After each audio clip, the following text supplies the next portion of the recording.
lose the focus there. Oh, you know why? Because I'm smaller. That's fine. Alright,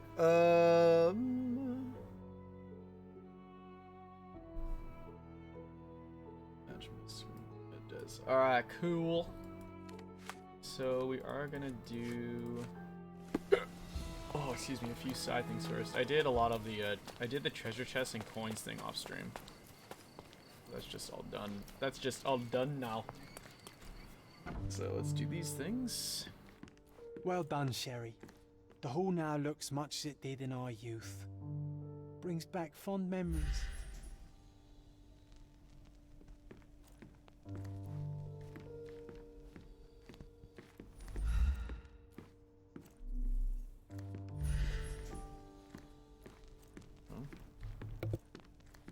Never mind.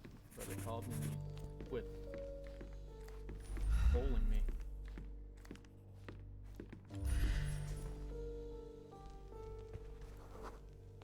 We used to take a shortcut down the banisters, much to everyone's annoyance. Oh yeah, what fun. They had to fix these handrails several times. I wouldn't try it now, Sherry. Tempting though it is. Sharon and I used to ride down the staircase handrails in the main hall. It was the fast way down and the most fun. Mycroft hated it, but he couldn't stop just doing it. His carpenter said to repair the handrails several times. That's being sound. It is my doom. I can sense an incoming memory, Sherry. Do you? I was so frustrated to find only one bed in this room. Mycroft initially refused to bring another for you, but after a week-long dispute, he gave in. What a stubborn man. How well do you think he would sleep without a bed? Shortly after arrival, Sherry clashed with Mycroft about the furniture. I needed a place to sleep, but there was only one bed in our room. Outrageous. Convincing his older brother was a challenge, but after a week-long dispute, he finally gave in, and I became the proud owner of my very own bed. Yeah. Nice. Alright, so now...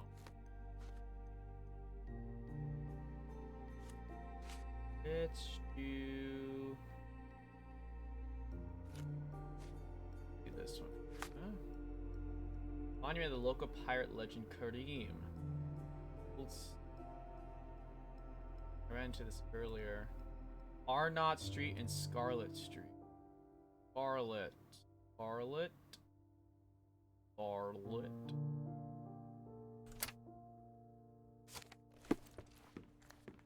Get out of here. Definitely changes the look when you buy all the stuff.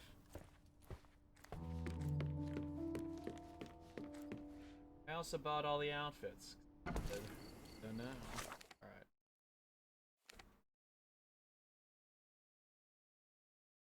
Follow me. Set me free. Ba-da-da-da.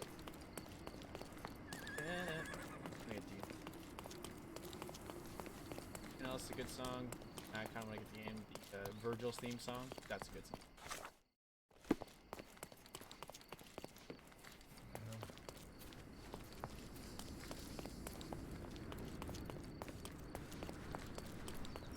Oh yeah. Storm that is approaching.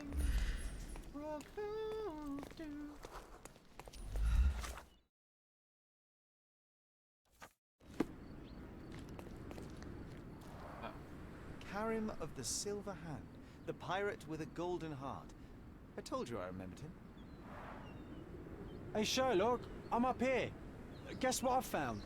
A riddle, and it's about a treasure. Listen to this. What? John, you've surpassed yourself.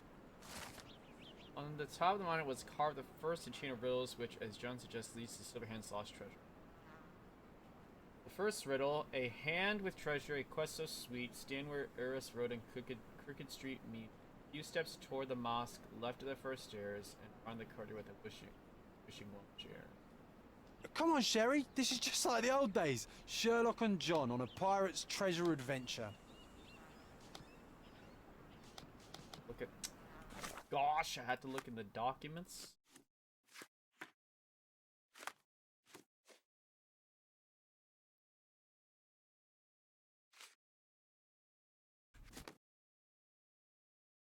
Can I scroll through the... Serious? And stand Urus Road and Crooked Street. Crooked Street? Street.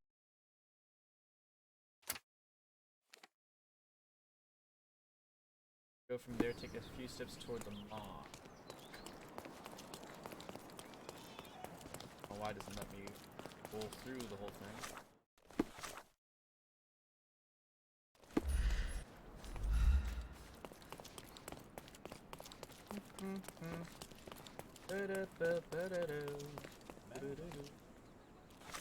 Mosque.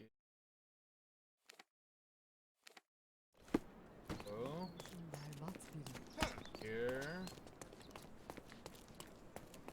Well.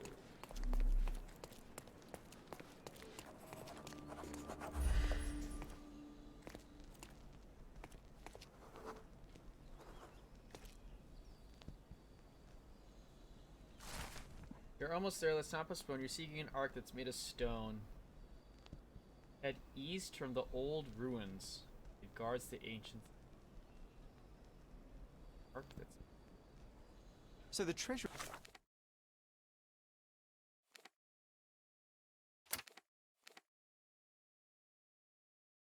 is real, but tell me, John, how did you even guess there would be something on top of the monument? Didn't I ever tell you about my psychic abilities? I should have. I even know where we ought to go next.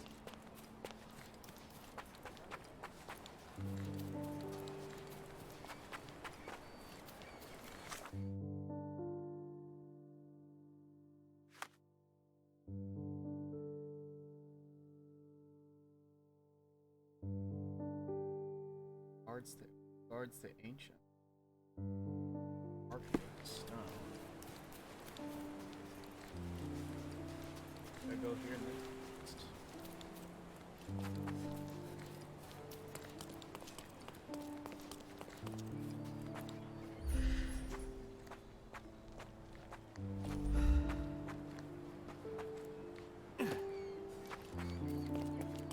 Alright, let's go east from here.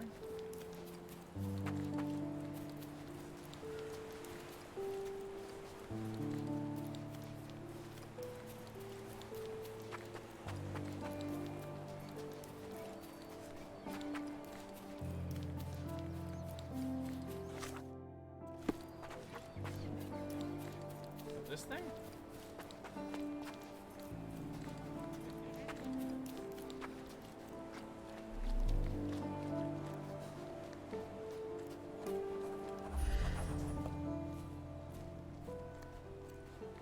Something around.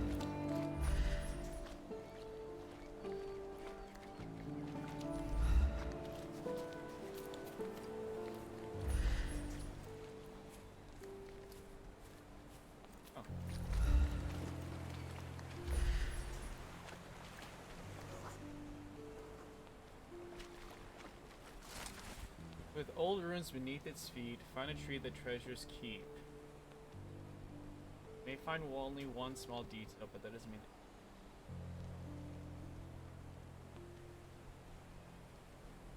I always admire the way you notice such details.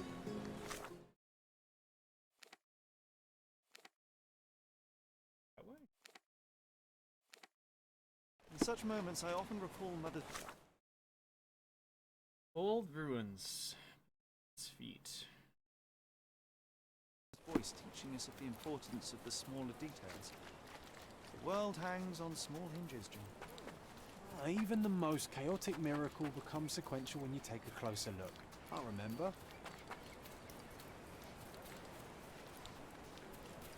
Actually, I thought.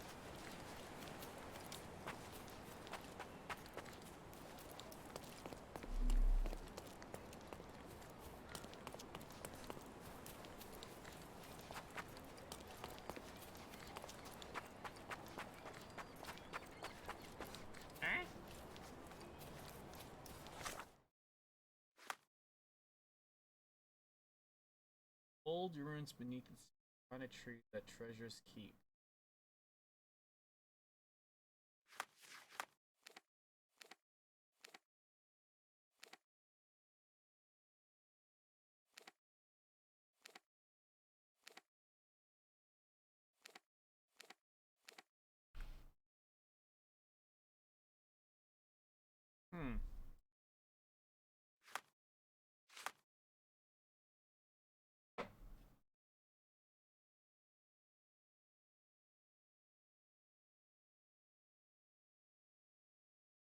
with old ruins beneath its feet. Find a tree.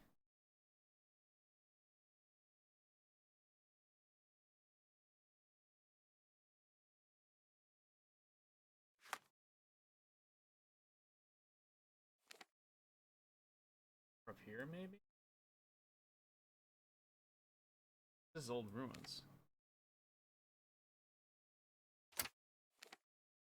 Am I allowed to go up there?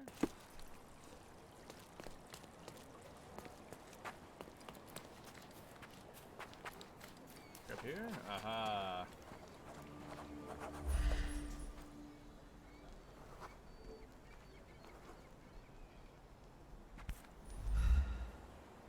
Wait, what? Is this Mother's magnifying glass? How did it end up here? What happened? Sherry, you really need to learn to let miracles happen. The whole world is one big, unresolved, chaotic miracle. But they will become sequential if you take a closer look. I do remember what Mother told us, but that explains nothing. Just my let things treasure? happen, alright? Besides, Where's my this treasure? little miracle will look perfect in our manor, don't you think? Guess we got. Okay. Square. Located between on a part.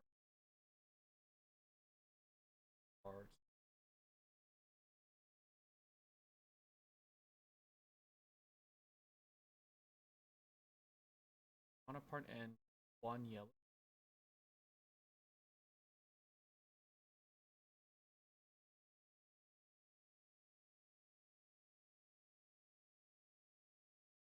What?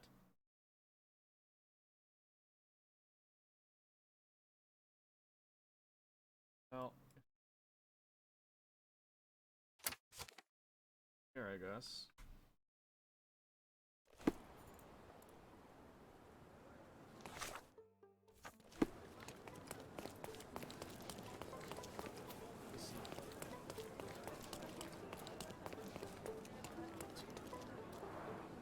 Oh, so it has taken root. What's taken root? As I recall, when we were growing up, this theatre didn't welcome kids. You've forgotten, John. Come to the back entrance and I'll refresh your memory. Memories of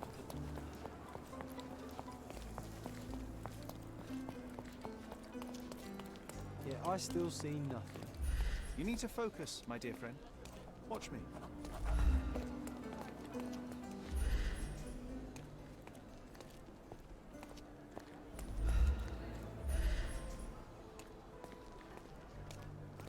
Huh? Oh. I think...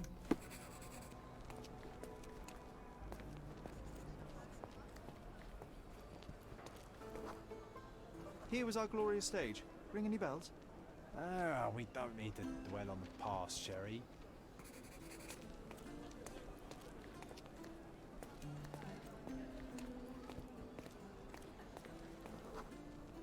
And Hamlet's mother, Gertrude, taking poison. What was the name of that girl? Oh, Georgina, of course. She was our neighbor. Georgina. Oh, I remember her. She liked you. And there you were, the best supporting actor. A silent scene partner, my Yorick. Your presence inspired me and brought me to tears. Yeah, it hurt to know that's all I could be. Inspiration. I couldn't even play the king's ghost. How's that for irony? To be or not to be? Indeed. I know why you wanted to forget. The show forced you to confront your limits, except no one else would ever see you but me. Why do you think I cried?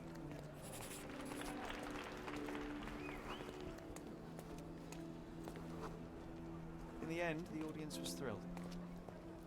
I can still hear their roars after the final act. You were so pleased with yourself when the theatre director came down to admire your work.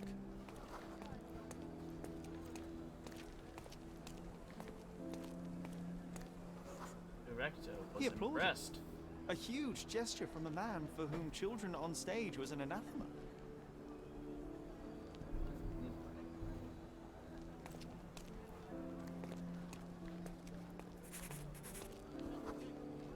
One small step for a man, one giant leap for students of the dramatic arts. Childhood is a time of naivety.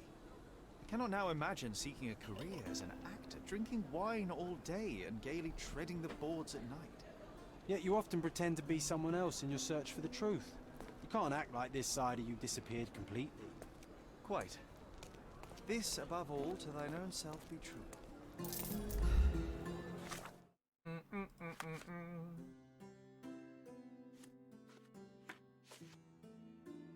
Okay.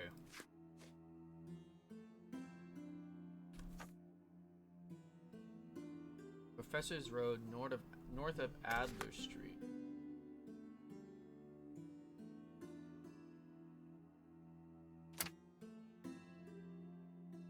Right up there.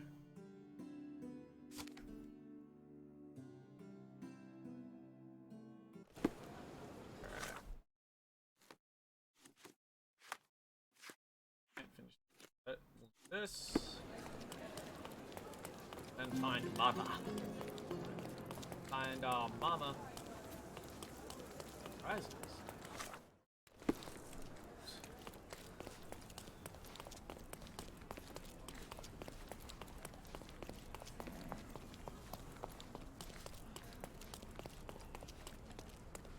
I'm having deja vu. This house seems so familiar. Greetings. Would you be here about my violin by any chance? I am. I saw from your posters that it was stolen. The name is Sherlock Holmes. Very pleased to meet you, Mr. Holmes. I'm Anthony Jones. But by the sounds of it, you haven't seen my instrument, alas. But if there's anything you can do to help locate it, I'd be most glad. Just tell me exactly what happened. How was your violin stolen? Some needy soul broke into my home while I was out. The only thing of value they took was the instrument. Did you report the theft to the police? I did, but they dismissed it as petty theft.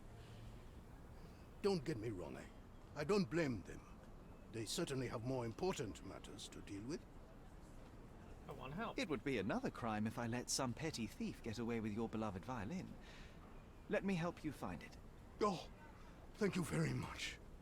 I cannot tell you how grateful I am. Come inside, I'll show you everything. Feel free to look around.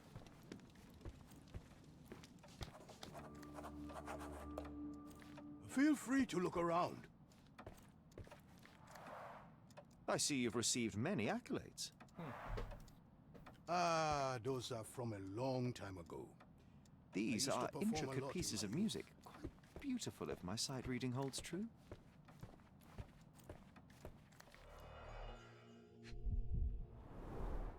The thief left the bow. I suppose he prefers pizzicato. An utterly useless theft deterrent for a glass display case. This. The scrap of fabric is covered in white stains. Clumsy of a thief to cut himself on the glass he just broke. The jagged bottle reeks of cheap whiskey. Nothing was taken except for the violin. How odd.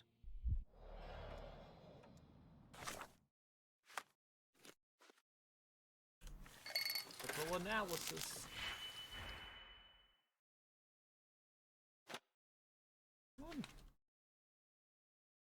Subtract 1, add 1. Divided by half, multiplied by 2. Swap. -3, -4, and 5. Huh. Well, if I do...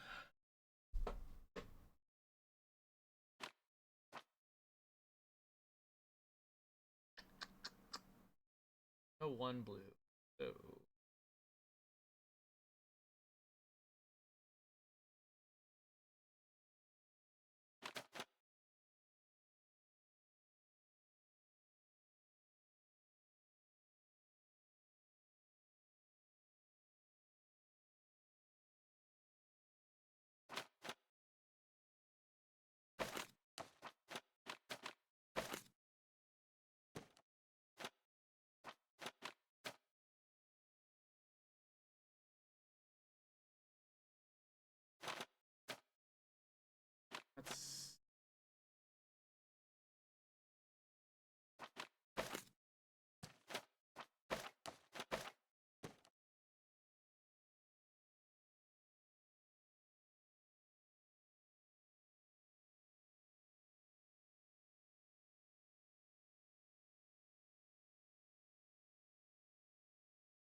I need -3.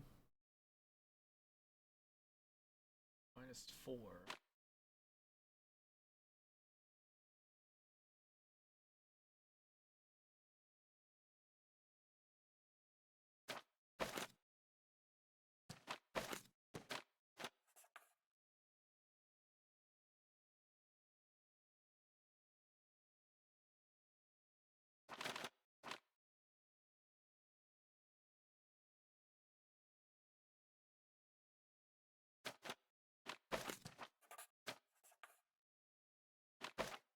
Two. 3 red.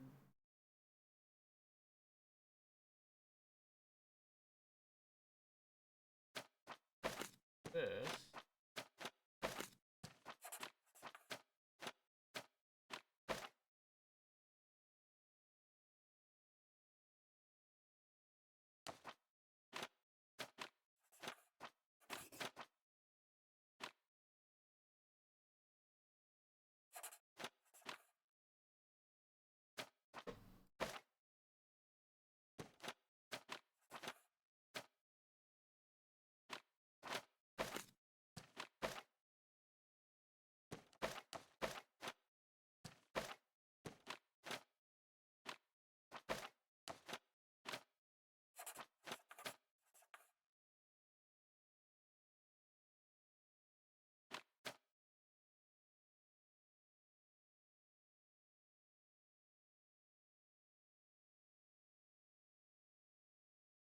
If I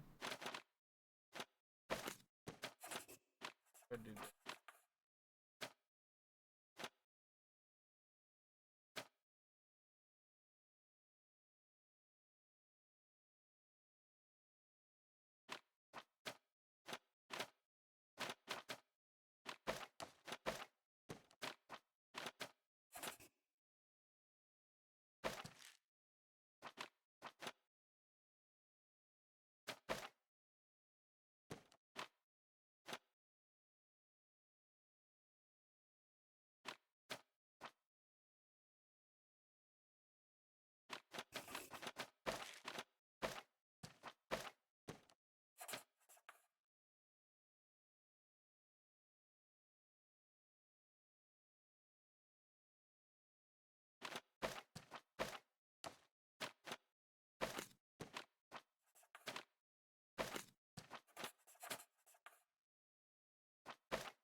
Off.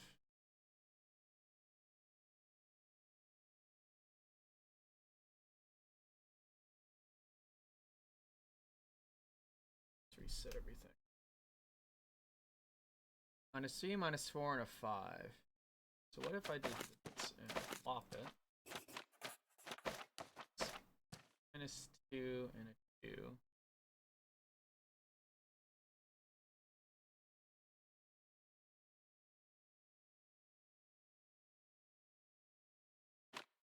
If I were to increase that by that out. All I need for this. Is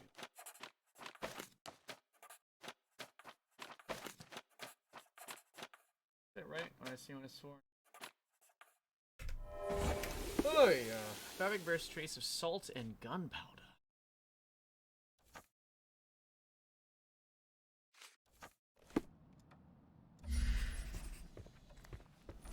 Anything else you'd like to know? You weren't here when the burglary happened, correct? Doc. I was tending to my wife's grave at the cemetery. I was only gone a few hours and locked the door before leaving. Oof. Does anyone else live here? No. My dear Emily died long ago. And God never blessed us with children. I used to give music lessons, but nobody visits me anymore.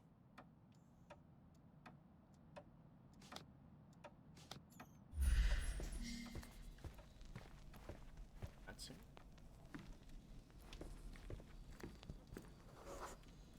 The door was kicked in.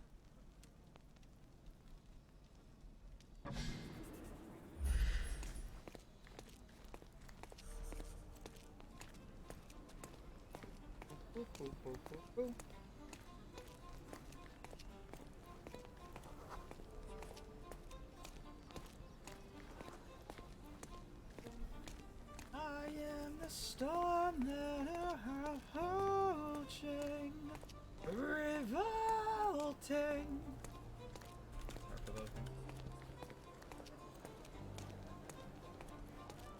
The trail stops here along the waste.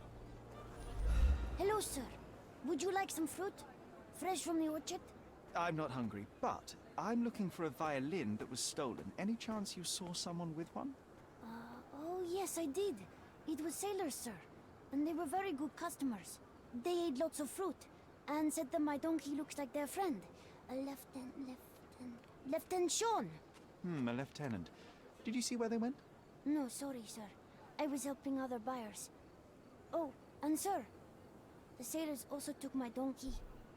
So I guess they weren't Taking a very good kid's customers. donkey? They promised to return him, but they didn't come back. My father will kill me Messed if he up. finds out. Messed up So taking I'm a still donkey. waiting here for them.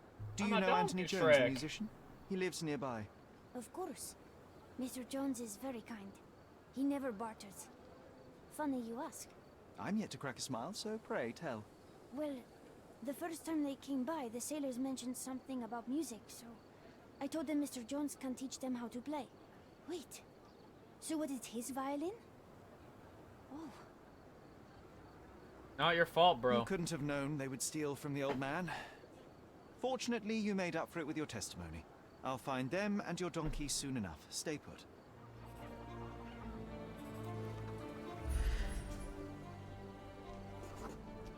Someone must have seen where they took it. It's a donkey, for heaven's sake.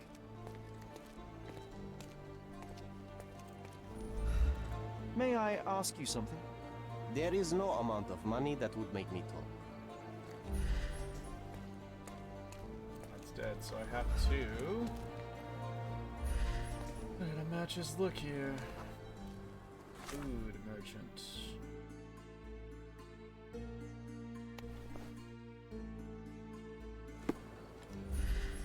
Can you talk to me? Nope.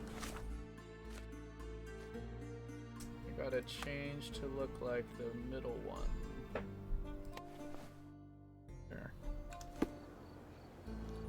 This should work now, right? Friendly.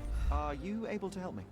Oh, every story has a price. You're lucky I'm telling you this for free. One of the traders noticed the sailors pushed the donkey near a drinking fountain by the archway with a column. What? Sailors pushed the donkey near a drinking fountain by the archway with a column. This one? Ah. The donkey was being stubborn, but so were they. There we are. The first lead in our asinine chase. One of them lost his cap. One of them lost his cap. One of them. A banana. They certainly bought a lot of fruit from the boy. Fear of scurvy, perhaps?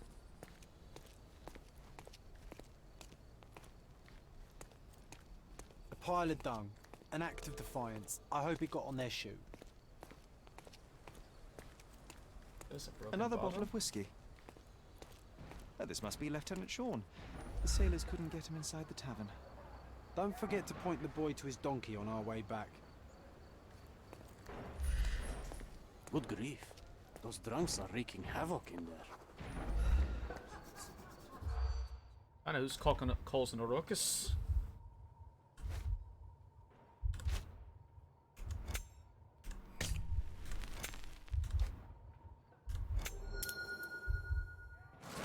Group of rowdy sailors are wreaking havoc in the Wet Whiskus Tavern. They are raving mad and dangerous. No one of the patrons are afraid to stand up to them.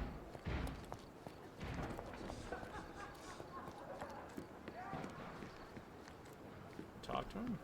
Hello?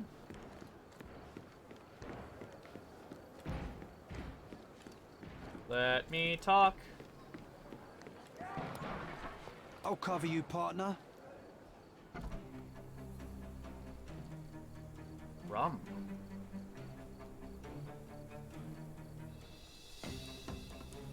Gonna cheese like hell. No more crime for you until next month. Bam. Don't bother moving. You've lost. Terribly sorry. Terribly sorry, snap. Take a rest, my friend. The snuff's ready.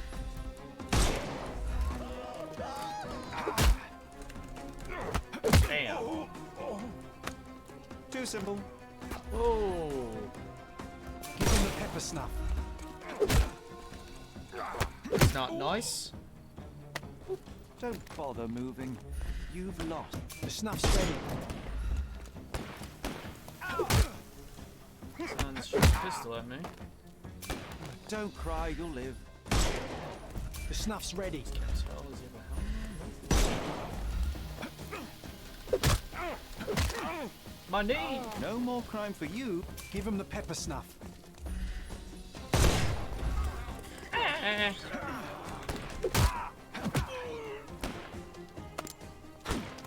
I'm gonna hurt you. No, I'm gonna hurt you. Ah, my leg. My leg. Too simple. Give him the pepper snuff.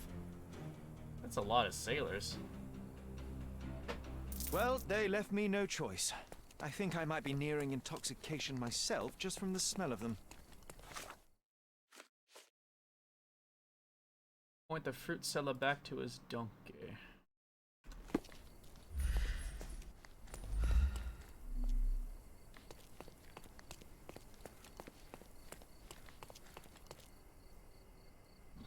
Oh, excuse me.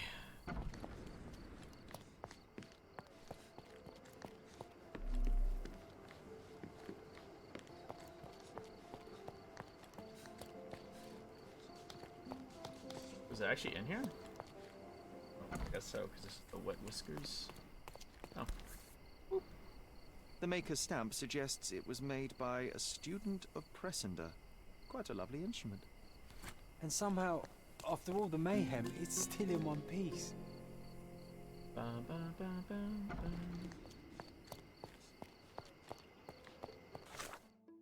Oh. Let's help the boy out first.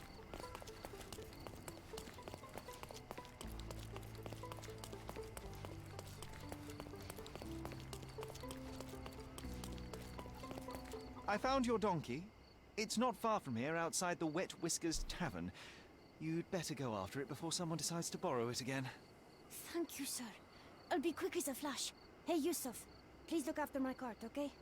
And don't eat anything. Well, you can have a couple of grapes, but only the Couple small of ones. grapes. Well done. I look forward to the beautiful reunion. One away.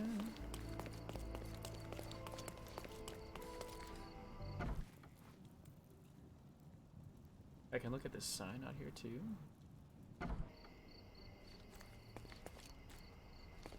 Anthony Jones, music teacher. Here's your violin, Mr. Jones. It might have gained a few nicks and scratches, but considering what it's been through, it's a miracle that it's still in one piece. God bless you. I am deeply in your debt, Mr. Holmes. The scratches don't matter. They are like scars, each telling a story. It is the sound that matters. Oh, you should hear her sing. It would be my pleasure. This melody, Sherlock. Don't you recognize it?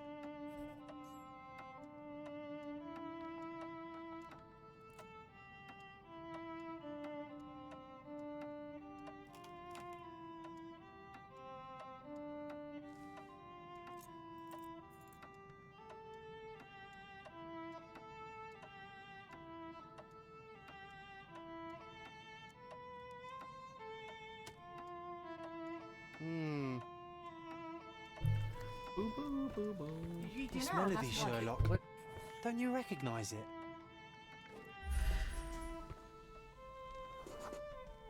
Look up, Sherry. There used to be an attic up there. We used to sneak in from the roof and listen to Mr. Jones play when we were children. You should tell the old man the truth. I think it will mean a lot to him.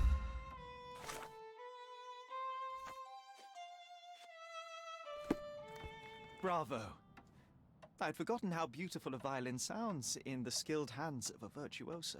That melody, it brought back some memories. I have a confession to make, Mr. Jones. As a child, I used to sneak into the attic above this very room and listen to you play. Spellbound by the music. Oh, so that was you. After my wife's death, it was difficult to pick up the violin again. But knowing someone was listening helped me persevere. In fact, a young man like yourself could breathe a second life into this instrument. It's a remarkable outlet for one's emotion.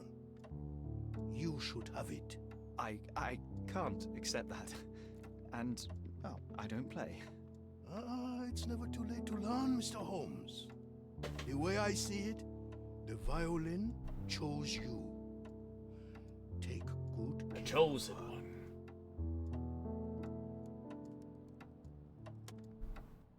Sherry, I'm really glad we helped him. Yay. Okay, now we get on with the main story.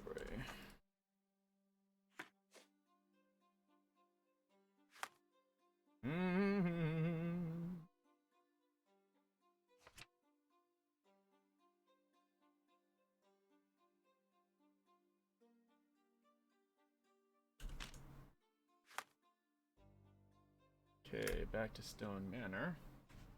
And we have to find our neighbor near the Greek Bridge. It's down this way.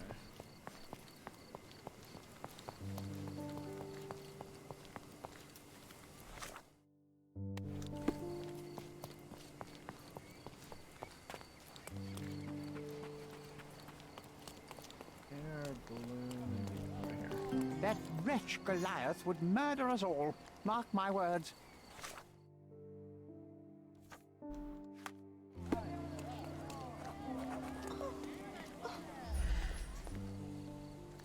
As if they were struck by a battering ram. I wonder how we managed not to hear any of this.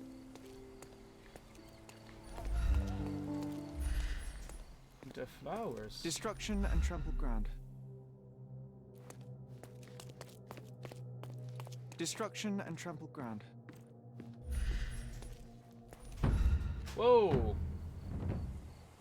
Oh, he is very dead.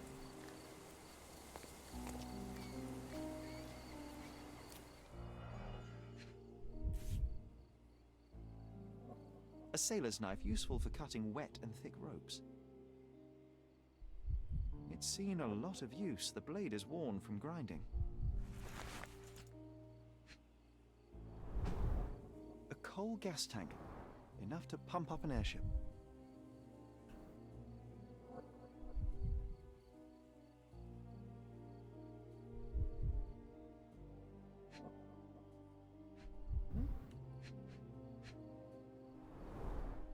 Fresh signs of impact. A rough landing led to an altercation with this shed. Very peculiar.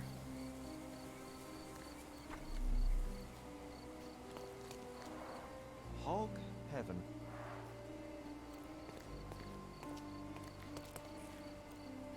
Goodness gracious. Oof. Contortionist you were not. His neck's bent Disjointed away. vertebrae. Good Difficult to say gravy. if it was a way to start or finish him off.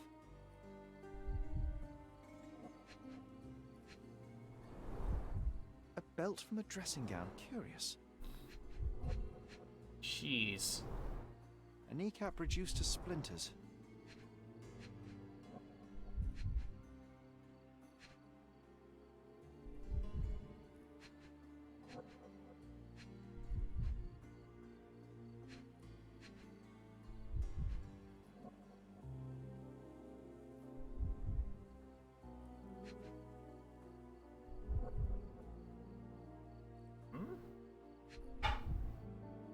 Last thing I need.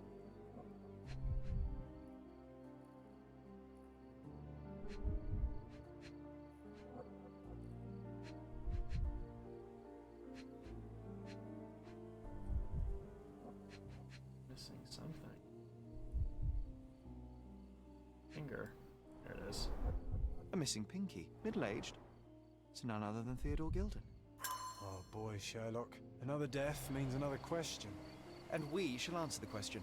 It's far too interesting to give it up to the police. An amount of attention that most can only dream of. Oh.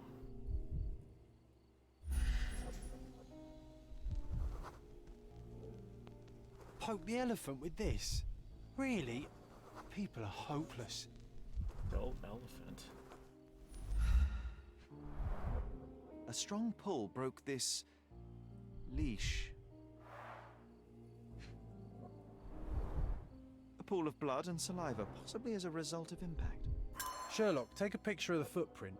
It's valuable evidence.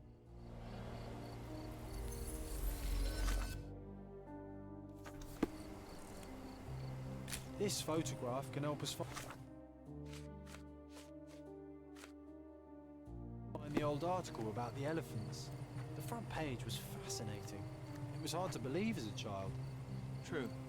We may need it in our investigation. Okay. I'm allowed to go inside right now. Nope. Okay. So this is for an article. Okay.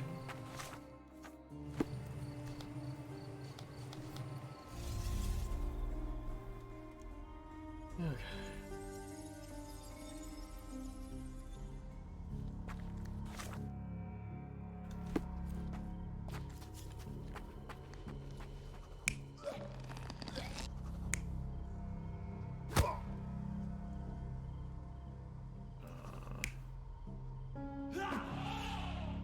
It's this. No, not you though.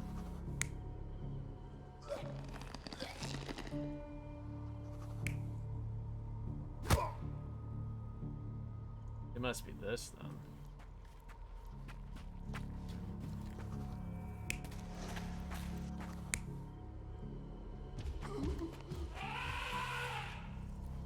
Oh, maybe it is this then, 'cause that's how he gets crushed. So he's the one that hit the elephant? Guess so, that's the only thing that makes sense. He gets smashed.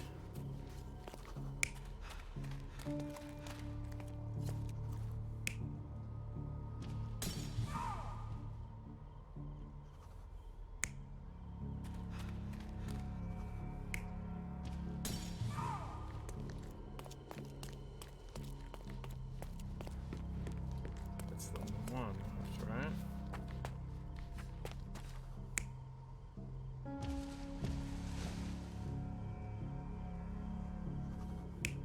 I think he got trampled. Doing something dumb. Is there one of this? He gets strangled. He gets killed. No, he doesn't get killed here. It must be this. If it was a stranger, that'd be nice, but it's not. He gets smashed, elephant runs and knocks another guy over here. You're not even trying, What? Sherry. Concentrate. Other fudger.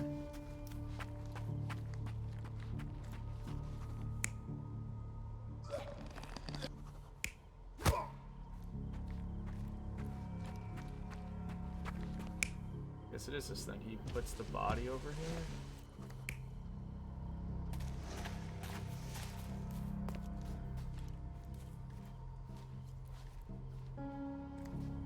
It makes sense for him to get knocked over like this then?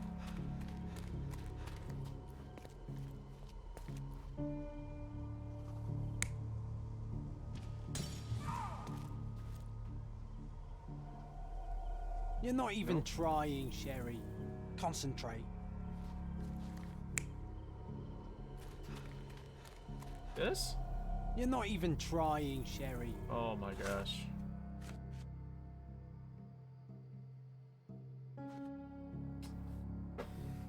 Someone fell. Okay, so it Concentrate. has to be chest jump. Must be this. He gets knocked. Oops. Nope.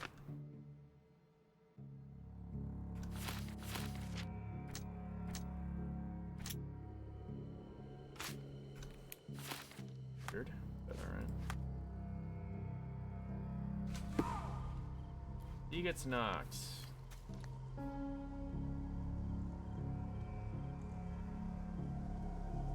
You're not even trying, Sherry.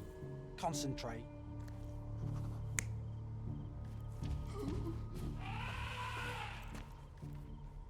This doesn't make sense. This won't make sense though. But he wasn't killed, so I guess it has to be this?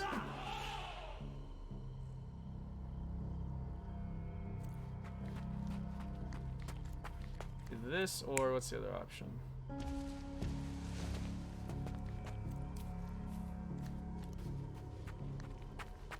Is it contortion? I guess it's this?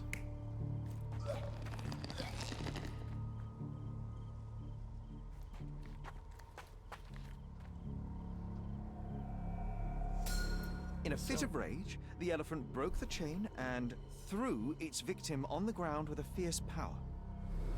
Escaping the scene, it pulled the body with it, but dropped it at the gate.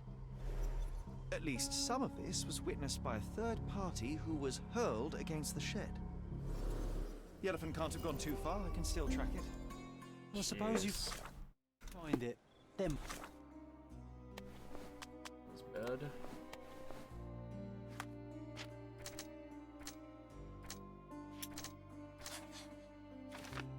Witness the chaos, dropped the knife, listed injuries. push it all the way back to the manor.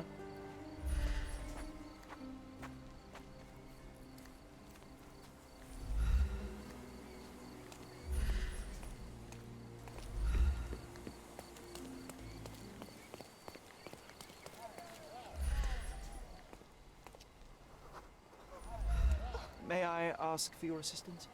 Of course, officer. Let me tell you. Elven named Goliath crossed the Greek bridge in the direction of the forest where Theodore used to walk it.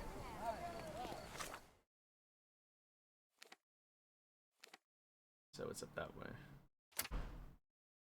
First, let's do this. Newspaper archive. Newspaper. Newspaper.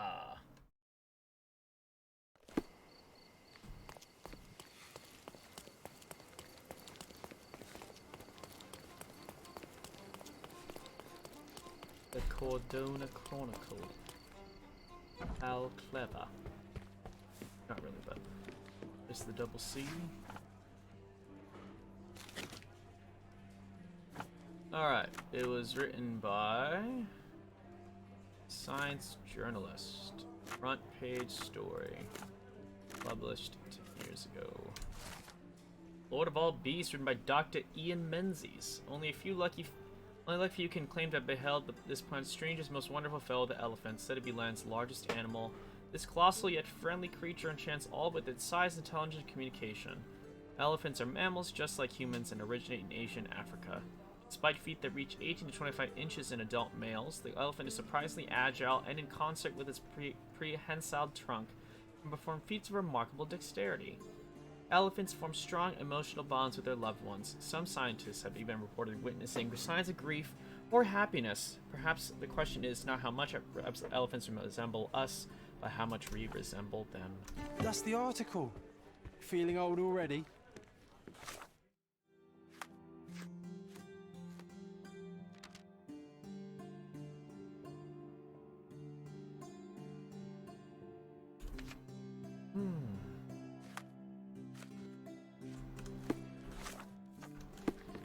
Won the challenge.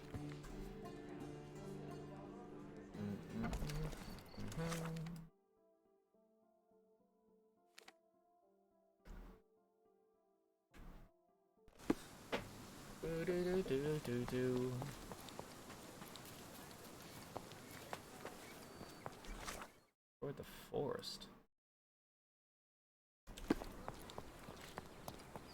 Do I want this way? I don't want to cross the bridge, right? So let's see when it crosses the bridge, right?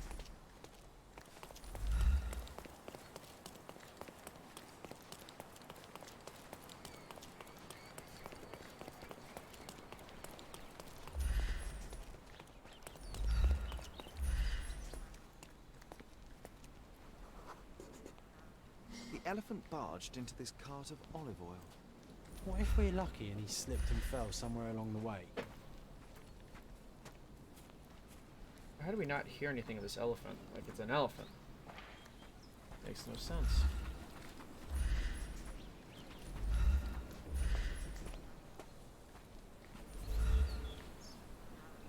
This item will grow just as a tree gift to you from the most responsible citizen of Gordona T. Gildan.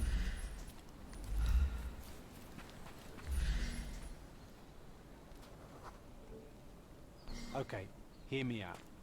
If an elephant falls in the forest and there's no one around to... John, no. Oh, you're such a killjoy.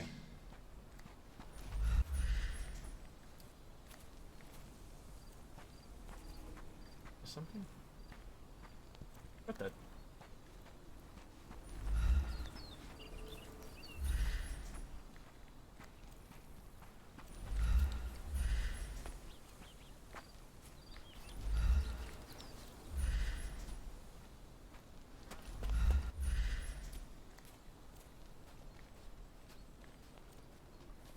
Into the water.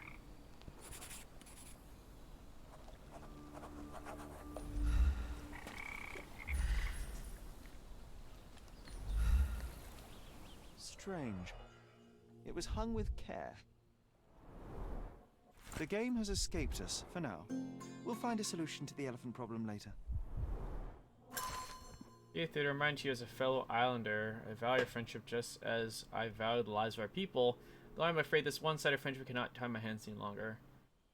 I'm being made to look weak in the eyes of your neighbors. They believe that your tree is a mockery and not a peace offering as you intended. The people are afraid. You refuse to give your elephant a proper trainer, instead using your own limited knowledge to teach it. It is an impossible situation. I admit that I did think of having the elephant forcibly taken and given to Mr. Tailheart, who has shown that he is quite capable of looking after the elephant being, although she is female and far less friendly than your beast. Please consider the situation, Sir William Sinclair, Governor of Cordona.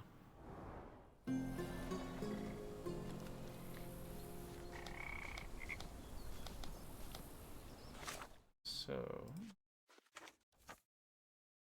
I've got that. Go back. Yes. Back there. Don't want to run because I'm a lazy boy.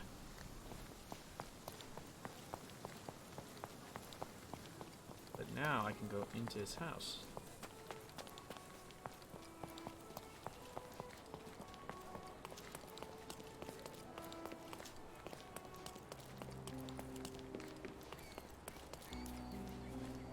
Oh, why do I get the worst jobs? I don't know, sir.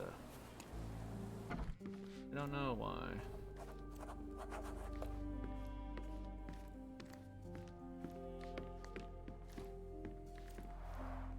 I can always recognize the spirit of a true artist.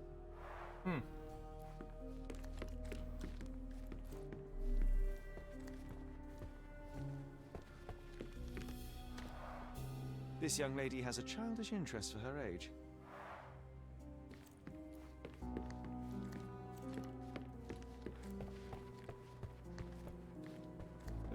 I can. See you. This is my house now. Ha ha ha ha ha ha.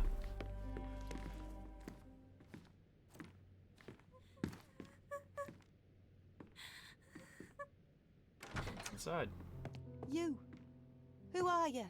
My name is Sherlock Holmes. Theodore Gildan was... Did you kill him? Did you kill the elephant? It's not in the yard anymore. It escaped into the forest. You can't let it go. What if it returns? I highly doubt that, Miss... Imogen Gildan. Please, I beg of you, find that dreadful beast that killed my father. I suppose we do need to learn what happened. Tell me everything you know. Can you tell me what happened? From the very start. I was here, so I didn't see how it began. My father visits the enclosure every morning to wake up Goliath. Today, I heard the elephant scream. I've never heard such a horrifying sound. My heart stopped. I knew something was wrong. I looked through my window and saw how it lifted my father up by his neck. I rushed downstairs. I saw it dragging my father as if he were a doll. I threw stones at it. It dropped my father's body and charged outside, screaming. Its roar was almost human. I was frightened, so I ran inside and hid here. I'm sorry for your loss. Theodore play with fire could be a great line, but I don't know if I want to be that man. That is a terrifying experience, Miss Gildan. I'm sorry you had to go through it. Thank you. Goliath must be caught, Mr. Holmes. Well, thank you for the information, Miss Gildan. I did have some questions for your father. Perhaps you might help me with them? I wasn't privy to much of my father's life, and it's very hard to think of anything at all with Goliath still loose. Please, Mr. Holmes. Very well. Do you mind if I ask you more questions if I find anything that might help? Anything to catch that monster. Anything to catch that monster. Miss Gildan, I was on this island 10 years ago, and your father knew my mother. I believe I even had the opportunity to ride that balloon outside, but I do not recall seeing you. I lived at my late mother's in Sheffield at the time. I'm in no spirit to reminisce right now. The elephant is out there. You've never heard the name Violet Holmes before? Perhaps your father... Please, Mr. Holmes. With that beast roaming free, I can't think of anything. Very well. Very fine. I have to leave you for now.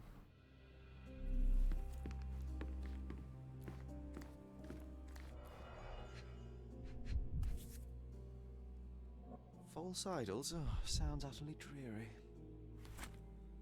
Just take the book. Swoop, swoop.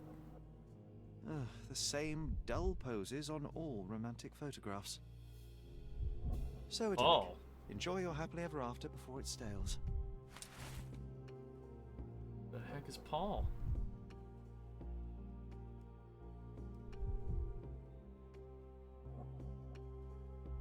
Anything up here?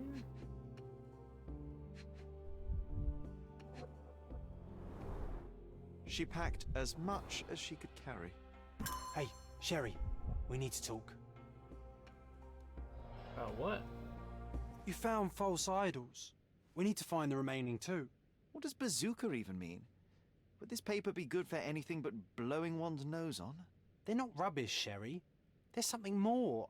I'm serious. Very well. I doubt it'll be worth it, but I will find them for you, John. You'll thank me later. They're some of the most imaginative books I've ever read. What did you say? Speaking aloud helps me think.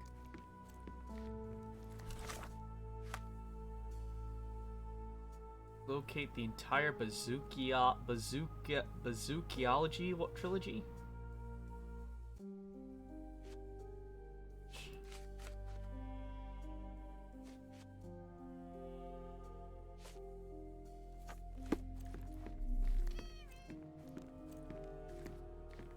A commendable effort to barricade the windows. Had that evidence, huh?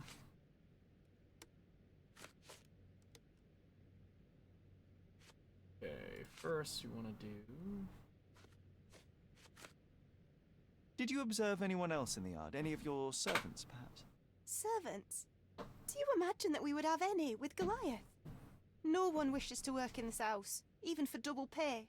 I didn't see anyone else. Only my father and that diabolical beast. And that diabolical beast. I found this. Who's this young lad next to you, your faithful knight? Paul. He's my pirate. He's not really a pirate. I just call him that. It probably sounds very silly. Your secret is safe in my hands. Does Paul work somewhere? What is his surname? His name is Paul Perks. He and his yacht Whirlpool are the champions of the Salacia Yacht Club. He sails there.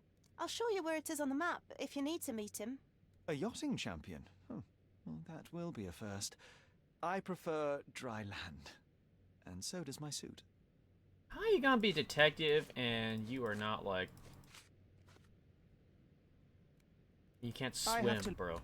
What? Animal suspect. So we're gonna talk about the animal suspect as well. Had Goliath been aggressive before? It's dangerous, but it was never aggressive near my father. My father would do anything for Goliath. All the elephant had to do was clap its ears. You envied him, the elephant, I mean? Our house is called the House of Ivory. I've heard some people refer to me as the Ivory Girl, and my room stinks of the animal. As if it's me who lives in a pen and not Goliath. It's not envy, Mr. Holmes. It's just incredibly difficult to live like this. Alright. I have.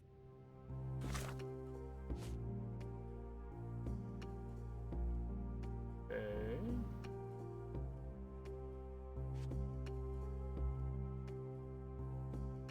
Celestia Yacht Club.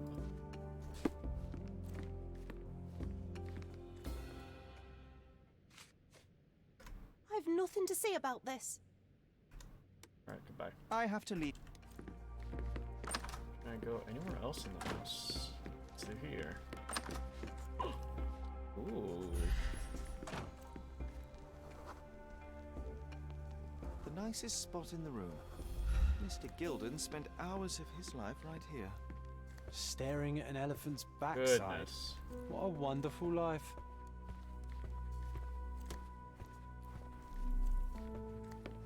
Quite the spectrum. From the history of the Roman Empire to conspiracy theories of the French Revolution. Mother. It's nice to see her young and smiling. From before Mycroft was born, our family loves to prod at the past. Holmes's desire to rake up the past is hereditary. A catchy title. Beverly Bats. What's so special about this place? Another elephant?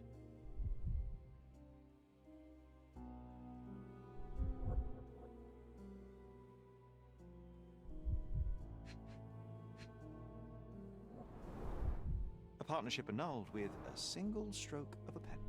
I should take a photograph of the plans. I don't want to carry them around.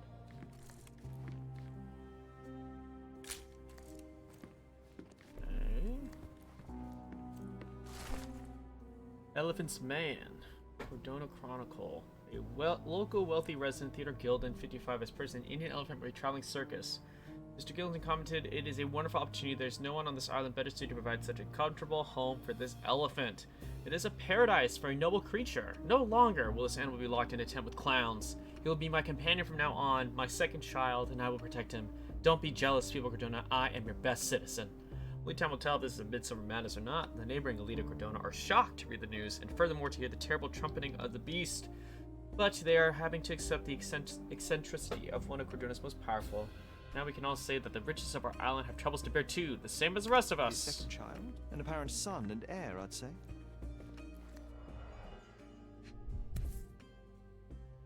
Oh, the pungent stench of an animal. Did Theodore seek some pink elephants with this? A relatively functional choice to replace the finger.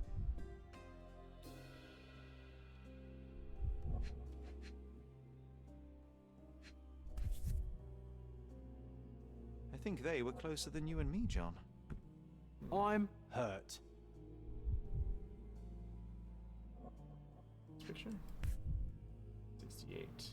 I think Miss Gildan has barely matured.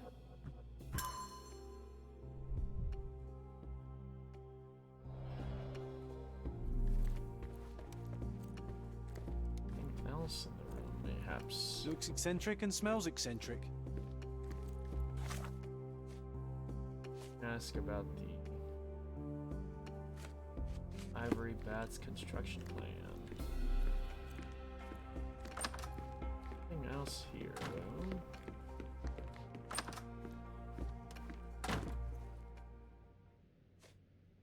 A. Swift, is this name familiar to you? Your father had it removed from this plan. Oh, that's Arthur Swift. I've seen him a couple of times here. He works with my father in the old city, digging up something ancient. He is an archaeologist? That's the word, yes. But to be truthful, I really don't think Mr. Swift is fit to be one. I've just learnt a lot about archaeology from my favourite book series. Oh, they are page-turners. Inspirational, I'm sure, but would you happen to know where this Mr. Swift might be found? I don't, but perhaps you can find out somewhere. My father's work with him is all official. Lots of boring legal papers with signatures and stuff. Alright. So I maybe have I to go to leave the you. archives to find that guy. Yep.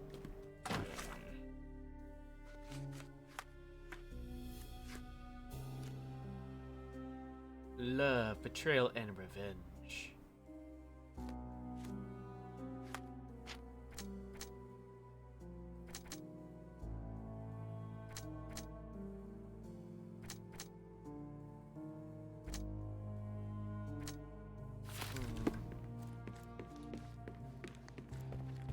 So let's go this way first.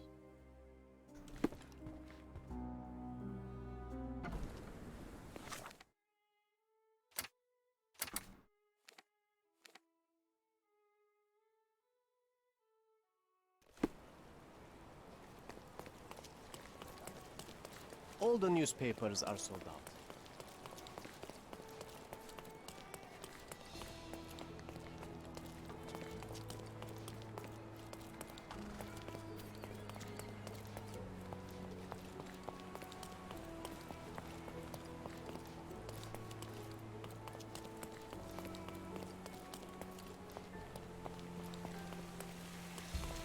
Could you help me? Of course, officer. Let me tell you. How come Paul missed the race and no one has seen him since morning? He might be in this room in the workshop south of the yacht club.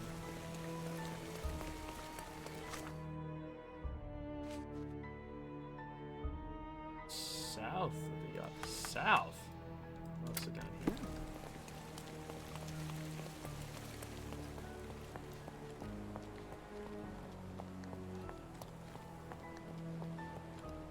He also dead?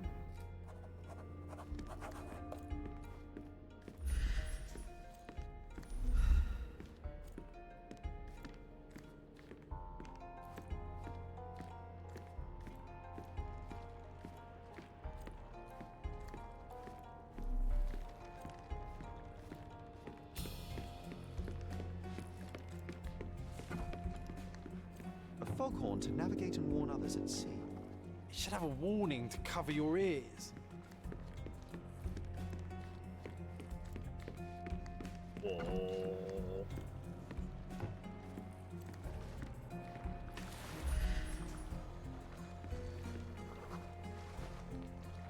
The champion's whirlpool. Pools bread and butter. Can I just go in the water like that? I do, I just die.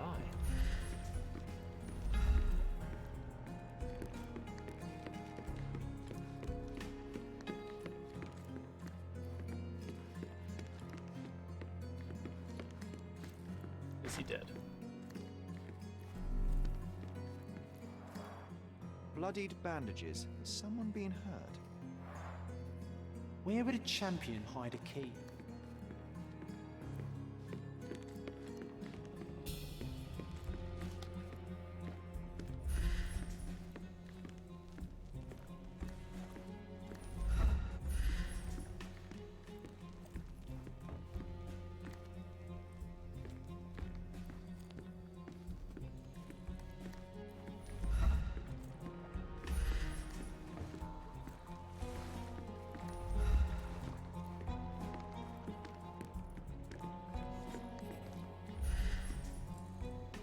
Looks like blood on it. I hope Paul is more skilled at yachting than he is at hiding keys.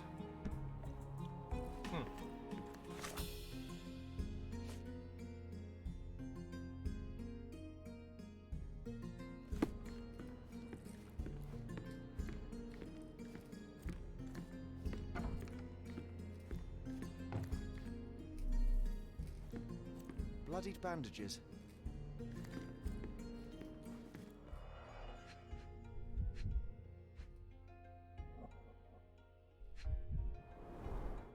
Old betting slips. Paul always bets on Whirlpool. One victory after another.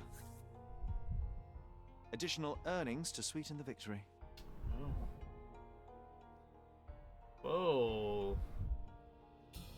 An interesting place for a message to a champion. Very suspicious. To earn big, you have to spend big.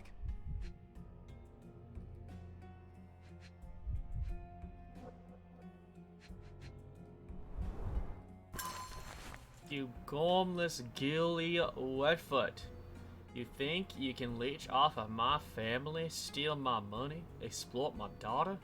This ends today. Your career is over. I should give you one final warning. If you refuse to cooperate, you'll find yourself in deep Mr. water. Gildan wasn't afraid to get his hands dirty. Whoa.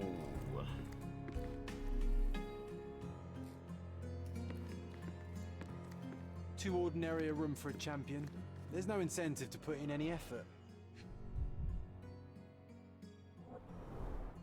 Shipbuilding, shipwright's tricks, sail weaving.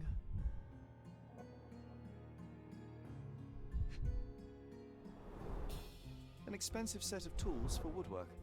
An amateur wouldn't know how to use these.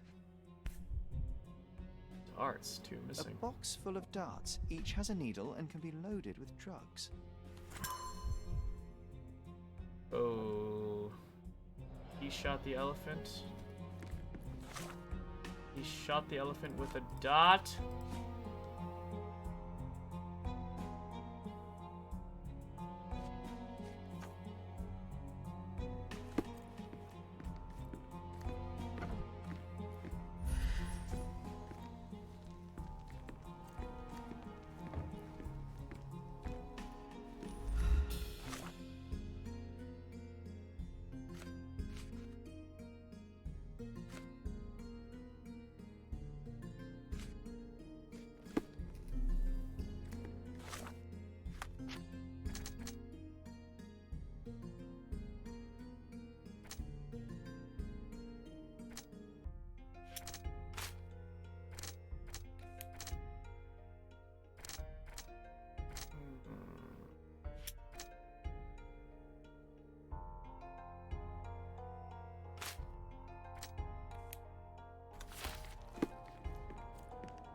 Too ordinary a room for a champion. There's no incentive to put in any effort.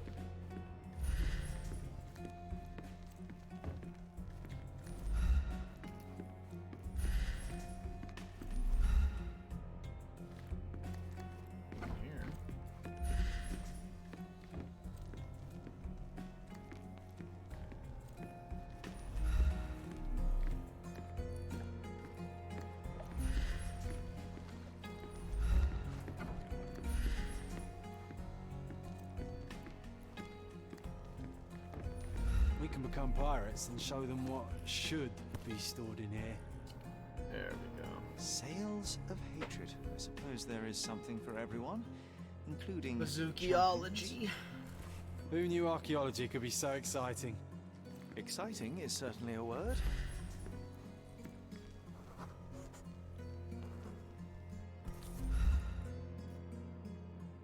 Undeniably psychotropes. Not for toothache, I think. A typical tea tin. I wonder what he has for biscuits. Ah.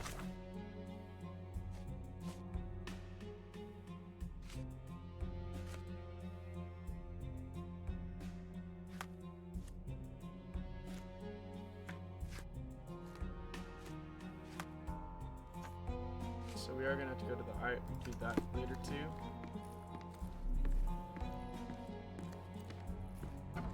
Oi! Hands off my possessions before you lose your fingers. Are you illiterate?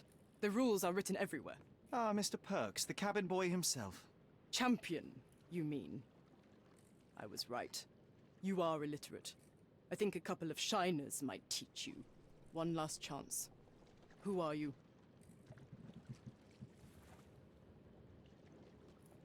I'm Sherlock Holmes, a friend of our mutual acquaintance, Miss Imogen. Look, you artichoke. Imogen has no friends. Except for me. If you must try to insult people, it's better to know the meanings of the words that you're using. You fancy you could teach a sailor to swear? Go ahead. Show me how inventive you are. Stand still for a moment.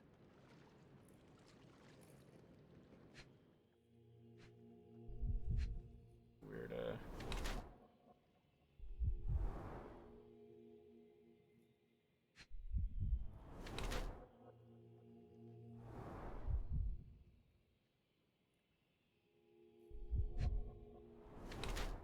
It's something odd.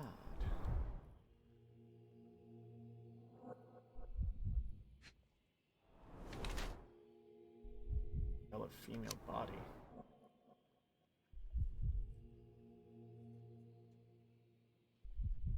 Paul Perks is a woman who disguised herself as a man to achieve a higher social position. She is meant to pursue personal goals. She used her career in yachting as cover to smuggle goods for various gangs of Gondona. I don't think so. Her injured arm reflects the dangerous nature of her life. Despite her fearless exterior, she is frequently in trouble due to her connection with the criminal underworld. In a place in the world that is Paul. Disguise herself as a man to achieve a higher social position. Uses the privilege of men to pursue personal goals. She puts all of her effort into sport, even though it comes with the occasional accident on the open sea. Bruised and injured arm prevent his honor in various new sports. She's feared shots and will not give it up. That is a man's privacy with no reason to disclose it otherwise. Pretty sure this Paul person is probably a professional yachtswoman.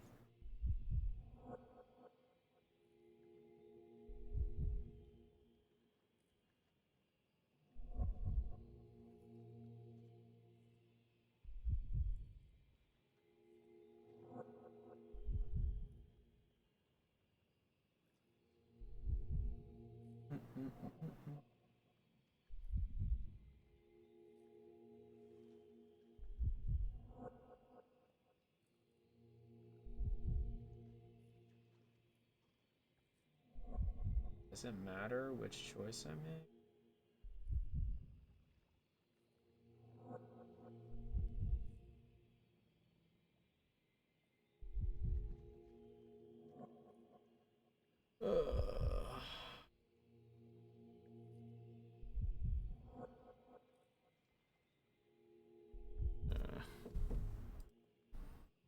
Probably that Paul wants to be accepted as wants to do the sport and wouldn't be able to do it as a woman, maybe? Oh.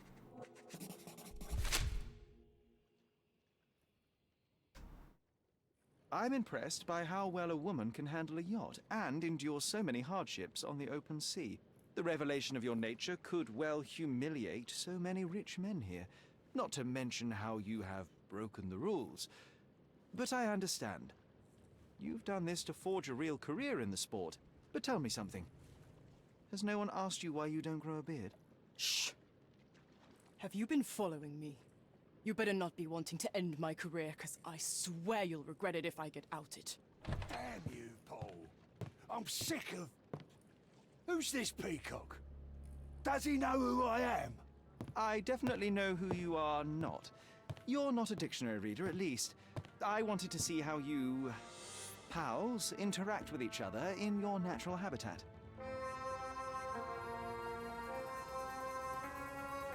Weird eye movements. But I'm afraid I have to interfere.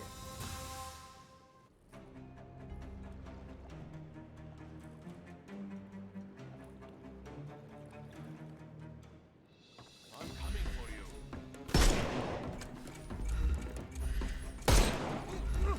I couldn't miss the party. Don't cry, you'll live.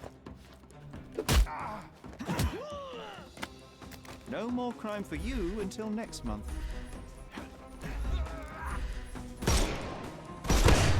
Oh, stuff like that. It's not why anymore around my health bar. Too simple. The snuff's ready. You can overcome the brute now.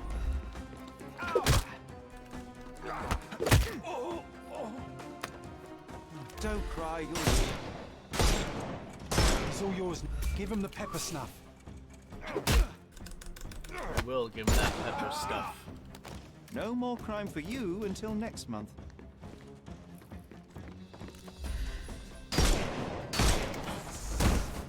You can overcome the brute now. Ow. I'm coming for you. Don't cry, you'll live.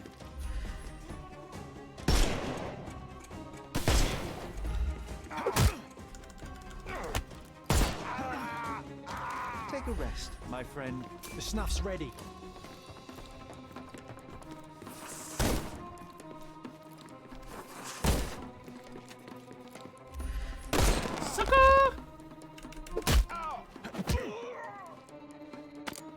No more crime for you. Give him the pepper snuff. Bum, bum, bum, bum, bum, bum, bum, bum, And there's bum. no reward for risking our lives. Paul's explanation will suffice.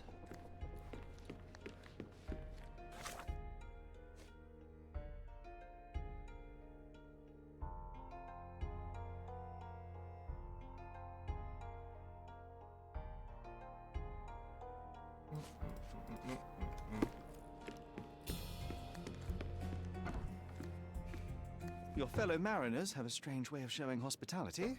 They were not my friends. Are you sure? I would rather risk my neck for someone who's at least honest and thankful. Perhaps then don't enter someone's life and be so judgmental, pretending you're better than they are. Then give me your perspective and allow me to see through your eyes.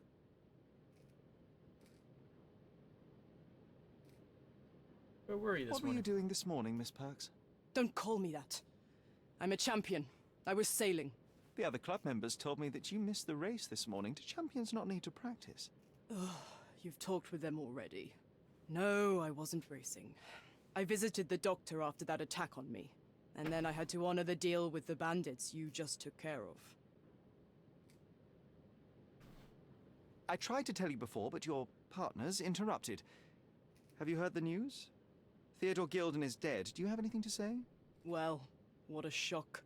To me, he was an angry old ogre. Good riddance. Was it Goliath that killed him?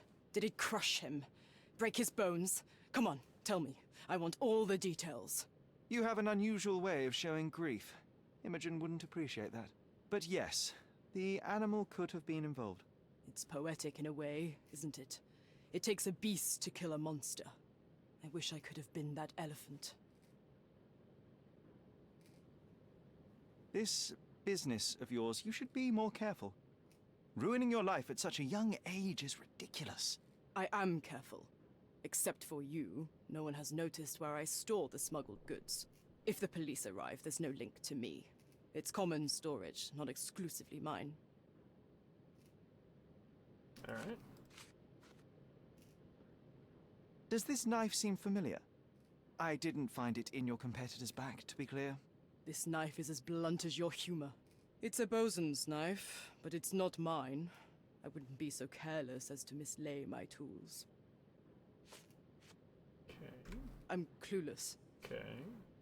What can you tell me about the elephant? He's smarter than some people here, including his owner.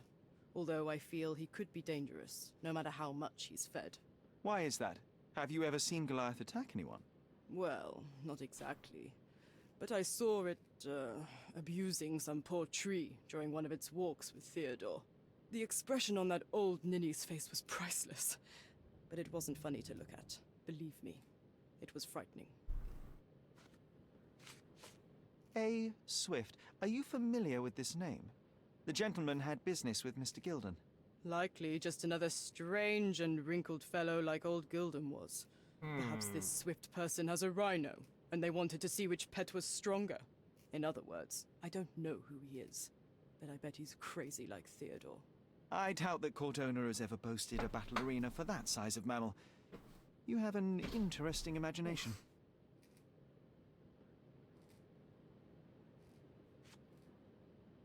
A charming picture. I've heard that champions do often pose with their trophies.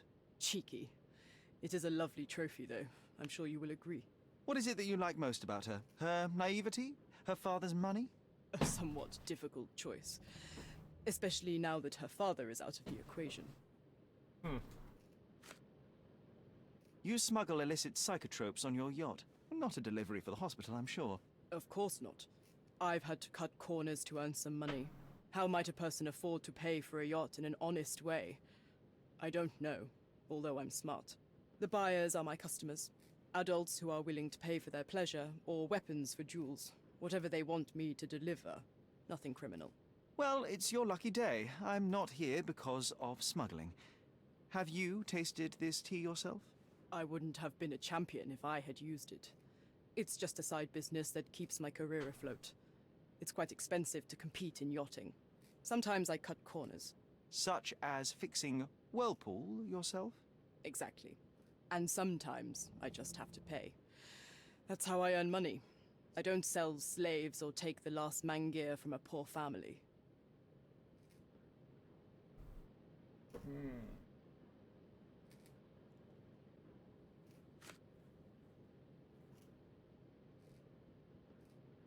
I don't know what you're suggesting. I don't know what this means. It seems as though Theodore Gildan hung a sword of Damocles over your life and career. Were these only words, or something more serious? Check my forearm. Pulled muscles and bruises. Small cuts. Nothing that you could call serious. I doubt that a man in his late 50s could wrestle you. It wasn't him. He behaved like a rat and hired brutes. His boys tried to lock my hands behind my back, but I was faster and I escaped. Was he so protective of his daughter, or was it your feminine secret that provoked him? My guess is that he was protecting his property. As he saw it, he owned Imogen, and he treated her like a piece of furniture. He didn't want his daughter to be loved by anyone. What's more painful is that Theodore didn't allow me to love his daughter. Typical. I'm not sure that your relationship with Imogen could be described as typical. Are you afraid of a woman in trousers? Now that's typical of men. Ultimately cooperative. Ah, can't call it with Theodore Imogen. That's weird.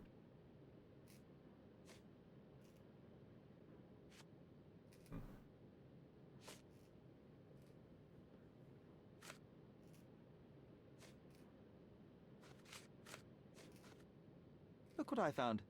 A box full of darts. Hey, that's mine. I confiscated it. These darts appear to be filled with something. Poison? How powerful is it? It's strychnine. Enough to instantly kill a small rodent. I haven't tried it on a human. Yet. I hope you know what you're doing. Could it immobilize a larger animal, say, an elephant? I've never tried, but I have wondered.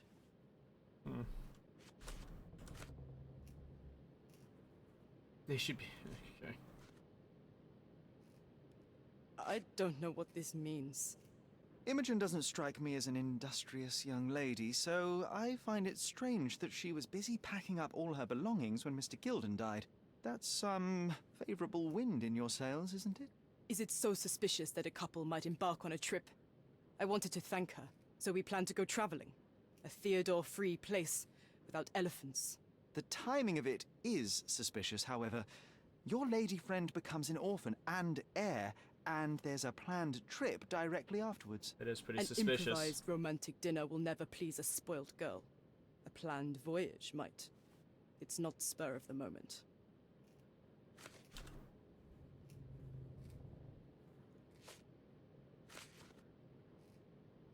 I don't know what you're suggesting. I have to...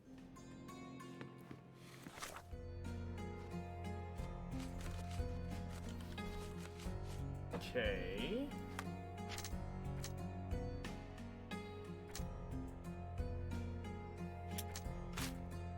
What? Theodore attempted to destroy Paul. Heimlo destroyed Paul's career and well-being, even going as far as to hire criminals.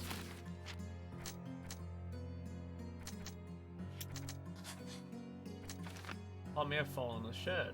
Paul's elbow injury may have been sustained by falling on Theodore Gildan's shed.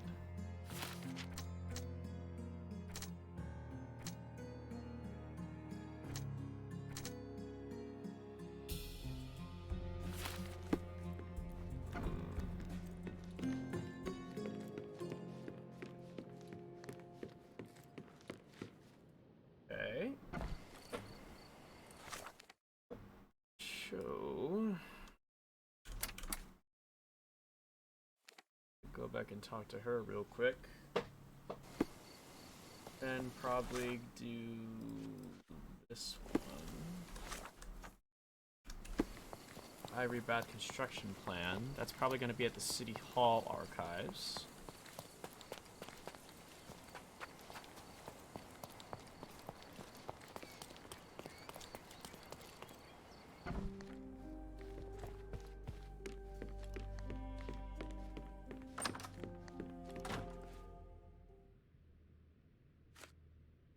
I'm afraid I can't add anything useful. I don't have any thoughts on this. Are you aware that Paul smuggles drugs for a dangerous gang? Mr. Holmes, I've already told you. I call him a pirate in play. He's not an actual pirate. He's a champion and a brave gentleman, not a thug. Let us agree to disagree on that. But don't be surprised if one of his clients knocks on your door. These bags of yours, it looks as if you've packed your entire room. Were you planning on going somewhere? My partner and I, we wanted a change, a fresh start abroad. But now I have to stay here. Here, an orphan. I've nothing to say about this. And, which part of the elephant is in here? It's quite pungent. Oh, that. It's elephant sweat. Father believed that it might replace traditional ambergris. Well, that's true entrepreneur spirit. Gross. Have you seen what your father sent to Paul? This is despicable. My father was never a gentleman, but this crosses the line. I knew that father wasn't fond of Paul, but this is just awful. If only he could have seen how good Paulie is to me. I've nothing to say about this. I'm afraid I can't add anything useful. Okay. I have...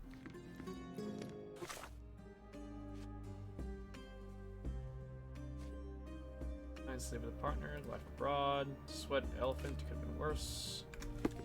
Okay. Let's go to City Hall. Do.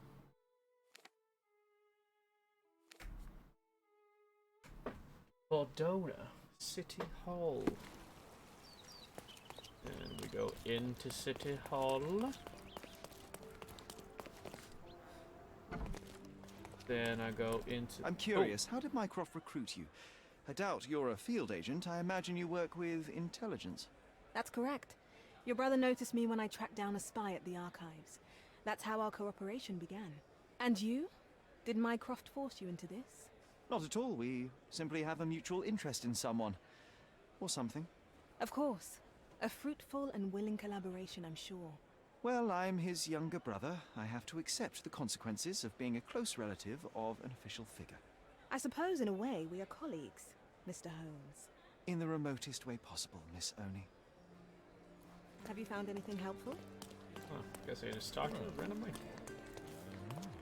Not the chief archivist. Wrong direction.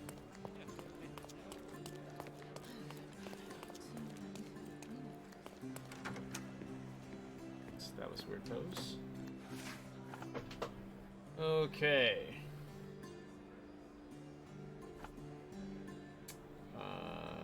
Ivory Paths. Old City. Business. Legal document? There you go. Notice registration. By authority of the government of Cordona, this deed registers the creation of Gildan and Swift Limited. On this, the 21st day of June, 1877, Theodore Gildan is the sole proprietor and founder of the above enterprise, and shall provide finances and the land known as the Roman outskirts. Arthur Swift is a founding partner, and shall provide finances and his services as archaeologist. The primary purpose of the enterprise is to perform archaeological research in the ruins located at the intersection of Bazaar Road and Arnott Street, beyond the fortification walls in Old City Cordona. Excuse me. The sole proprietor, undersigned, hereby agrees to fund archaeological research in exchange for ownership of any uncovered items of historical value. The founding partner, undersigned, hereby waives all finder's rights and ownership of items uncovered in the archaeological dig in exchange for the exclusive right to publication of all academic findings thereof. Signed, Mr. Theodore Gildan and Mr. Arthur Swift. With your love for archive, you would have made the perfect bureaucrat.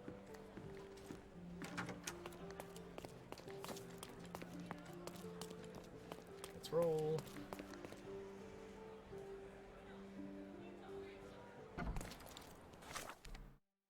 Okay. Old City. Bazaar Road and Arnott Street. Bazaar Road. Arnott.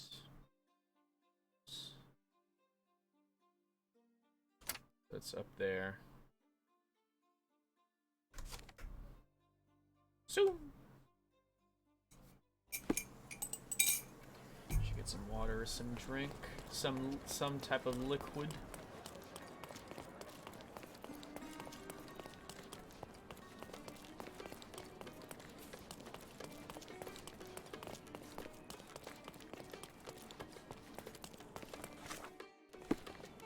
From day to night, Aiden stands there, recruiting non...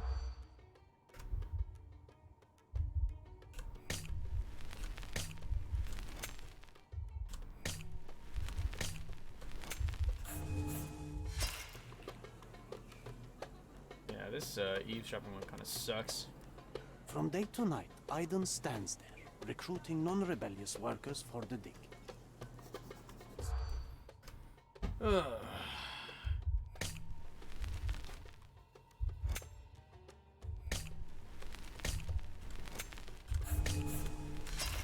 Or British neck scar, is that what it is? From day to night.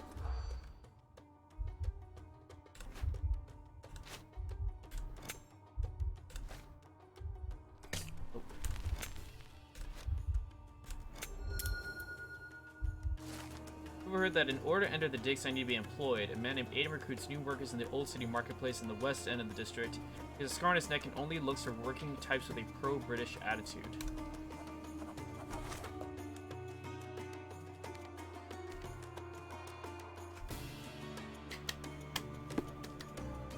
So I have to look the part, right?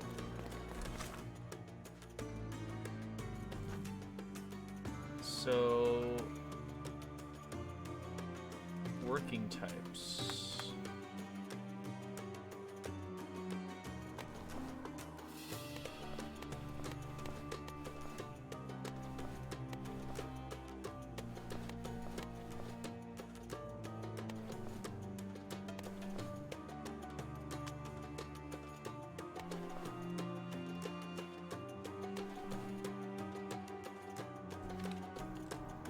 Worker.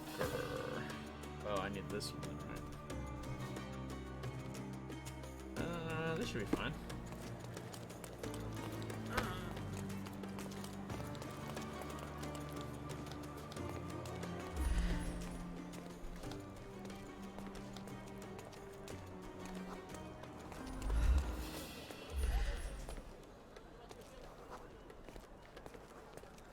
Nice affordable clothes. Step right up. Come, come. Decorate your house in... I'm afraid I have nothing to offer, except my company. Do you know anything about this? I've never heard of it. Oriental rugs at a good price.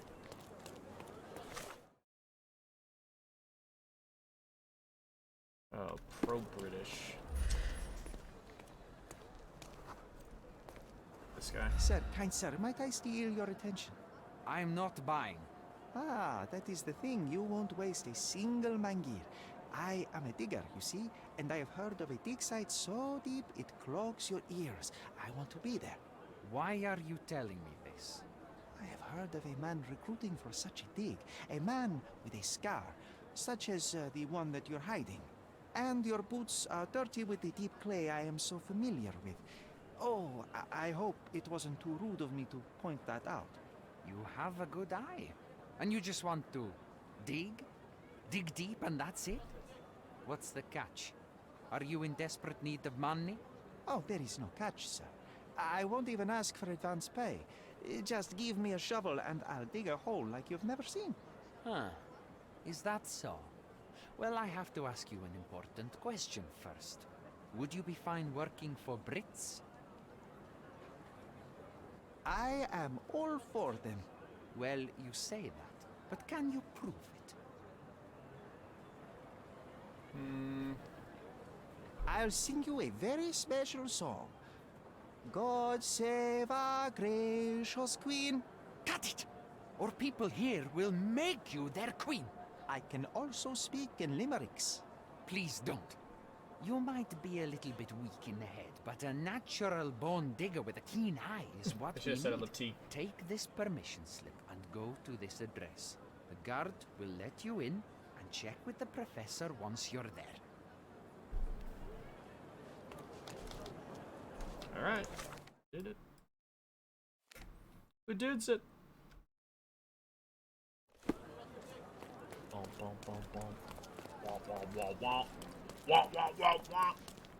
Alright. Let's see if this will help us end the case.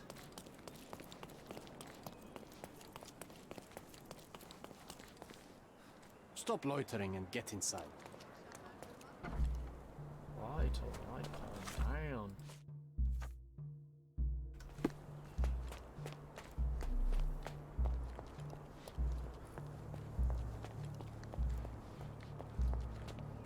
Newcomer, talk to the professor first. He's the old fellow with the glasses and the plans. Is this familiar to you? You and I are the economic foundation of this island. We should help each other. But I don't know what you are talking about.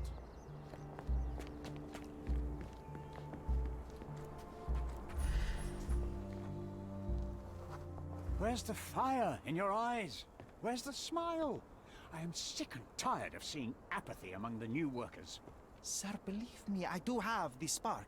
I want to start work straight away. It's as important to me as it is to you. Ah, that looks kind of that's familiar. the spirit. I'm on the verge of a great discovery.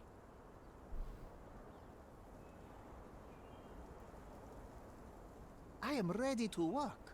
Splendid. Do you know what I am working on? Archaeological treasure. You're hoping to find something priceless, something that will change our history. Bravo, young man. I couldn't have said it better myself. It's true. We're looking for Vitus Lemonius's tomb. I'll help you. That is my goal as a worker. Good.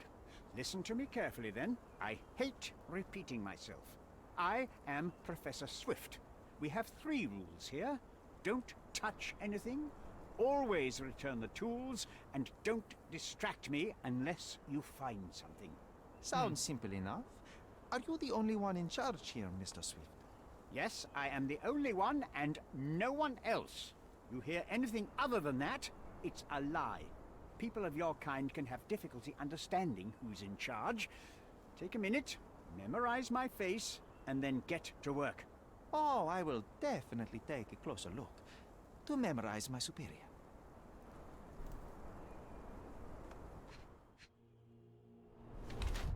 Broken glasses.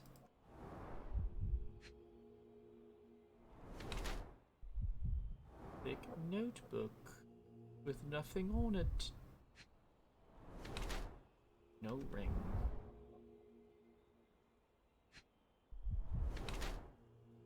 Elbow bruises. What? His knees be dirty.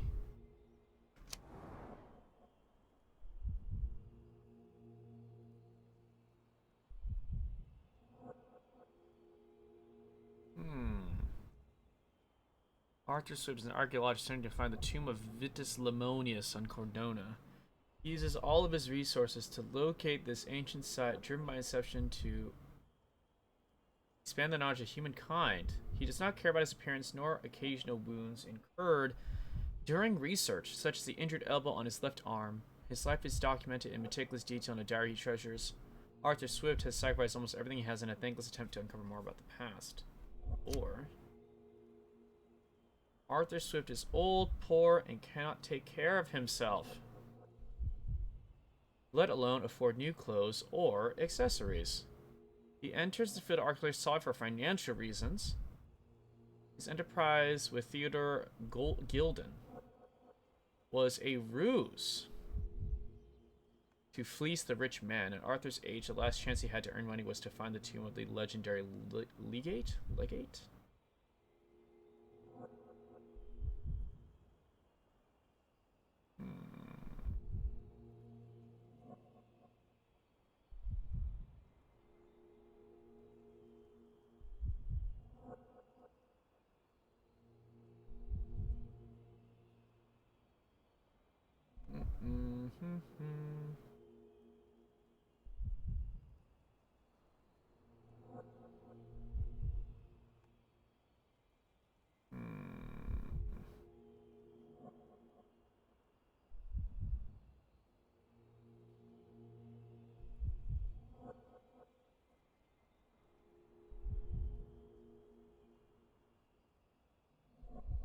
Knowledge, yeah, I feel like it's knowledge seeker. It makes sense. He doesn't care.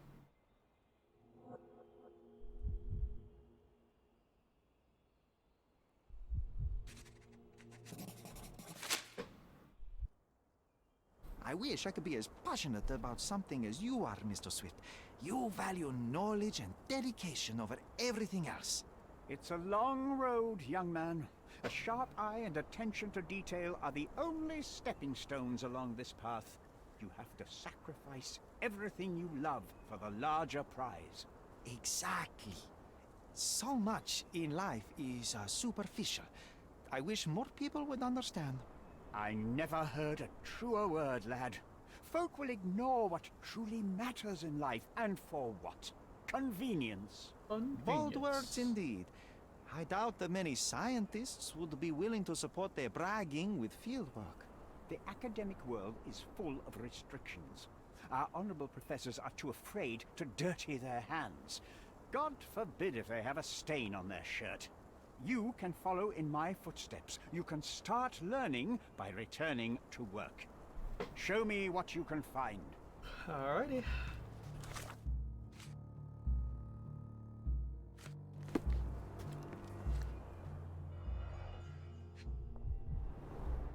This reminds me of my father's room. A plan for this whole operation.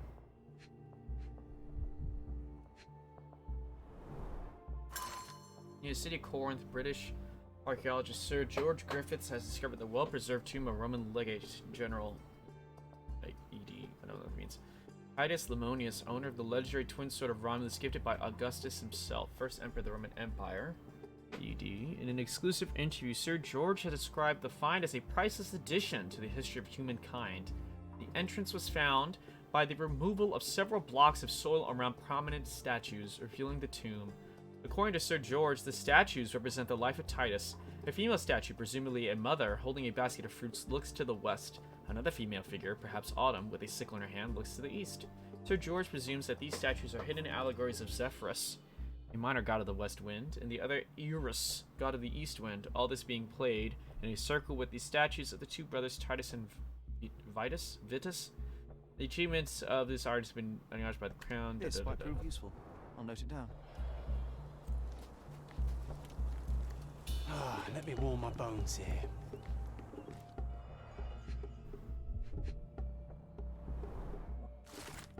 Titus and Vitus Lemonius were legendary legates of the early Roman Empire, starting their military career to suppress the rise of the Bellovaci and Allobroges.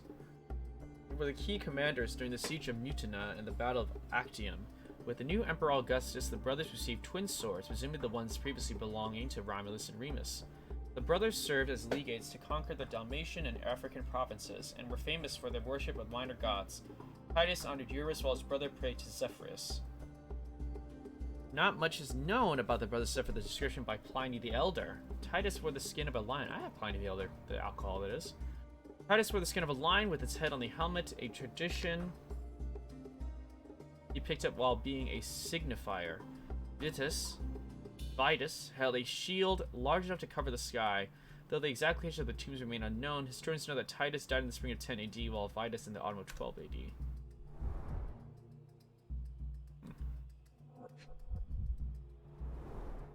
Straw dolls. Eerie, but effective for a scene recreation. Oh, I want one of these. Or two.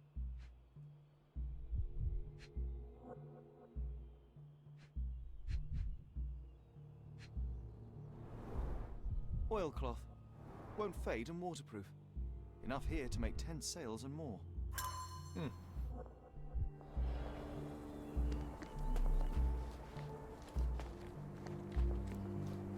Don't touch anything here. Get back to work. Take a shovel and dig. Should I go up first, or? Excuse me, just one question. You and I are the economic foundation of this island. We should help each other. But I don't know what you are talking about. Alright, let's go downwards.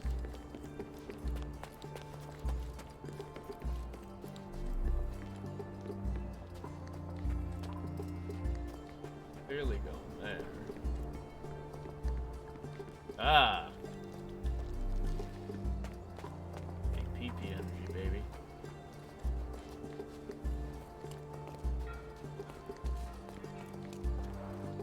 Somehow the the text remains legible. Let's see if I remember my Latin. The description of the 4 pedestals translates to Vitus rests nearby. Beware the one who wishes to disrupt his sleep, for he is guarded by the gazes of his brother in the autumn wind.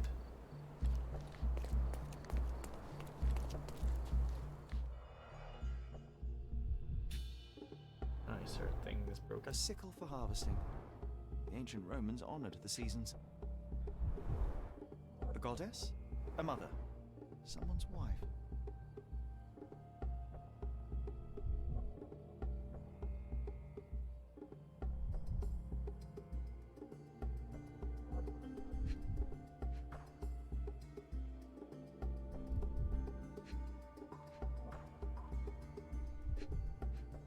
Last thing supposed to get.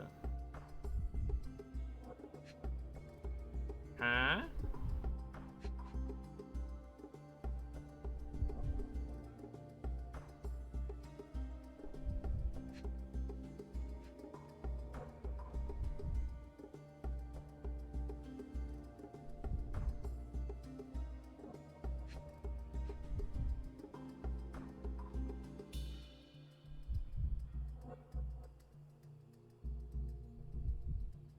Okay, I'm missing something. It's annoying. Oh. What? There were 4 statues here originally. Oh my gosh, I wonder what the dude. 3 other statues look Really? like. Means-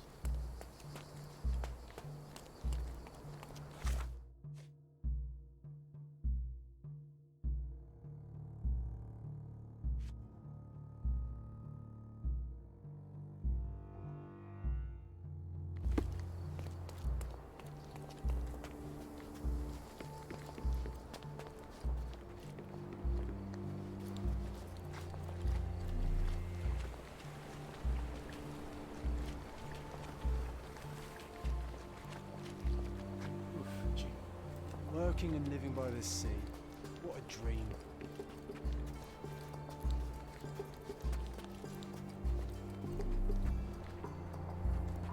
Is this familiar to you? I like you, friend, but I can't help you. Swift lost his temper when he learned what happened to the statue.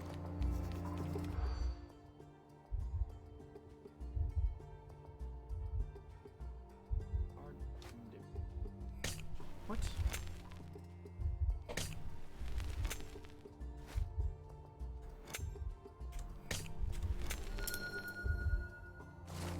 Where is the defendant statue with a lion helmet head?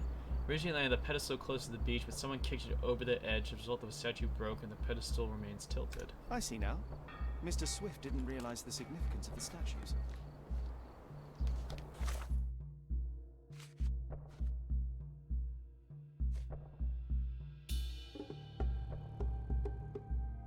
Let me create the scene on the hill. Okay.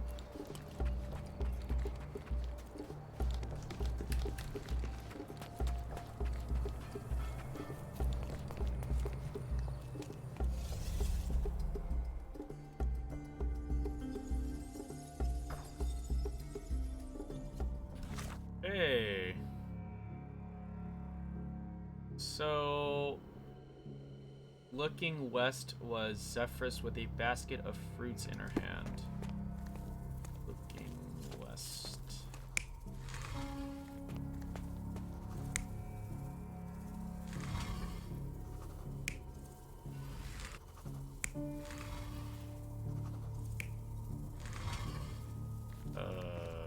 Okay, never mind. Not how I thought it would be.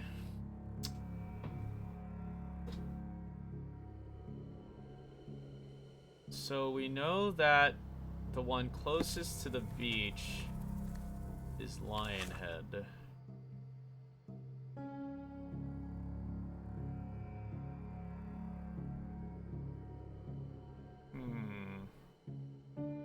Died in spring. He died in...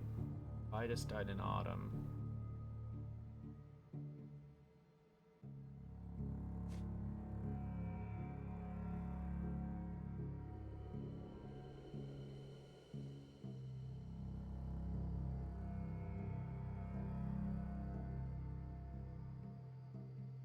Vitus. Is Vitus the one with the sword or the shield?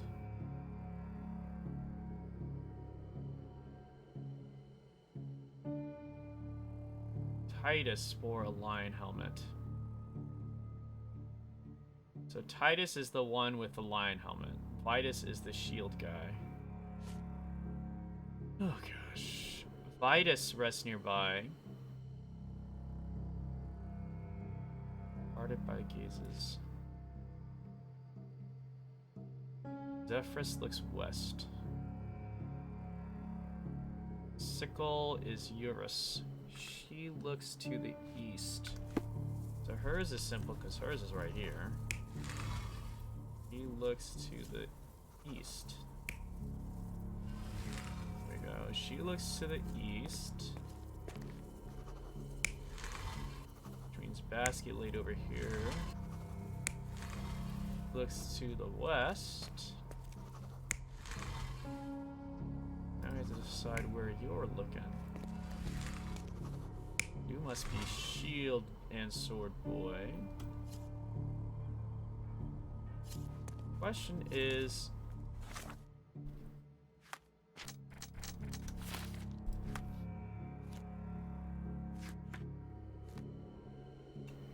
Vitus,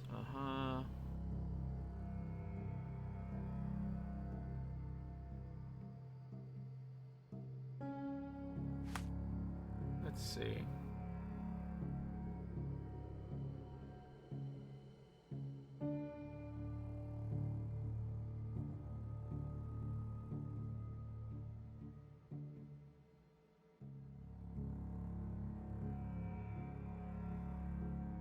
So we know that Vitus is sword and shield. He's close to beach. We have to figure out which way they're looking.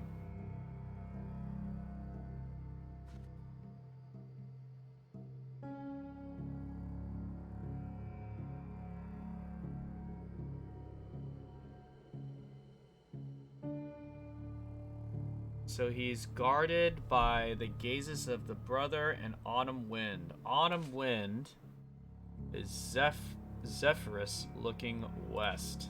The one looking west is this one.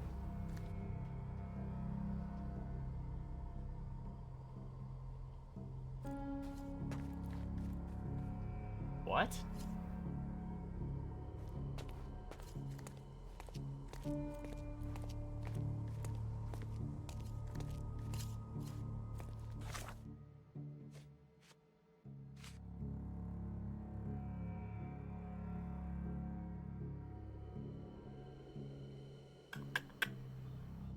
Wait. No. East is the one that's looking. And east is Sickle Wind God. Brother and the Autumn Wind. Wait, Autumn Wind? Yeah, okay. So should it be this way? Which way is he supposed to look, the sword and shield guy? He's supposed to look towards Harvest Girl?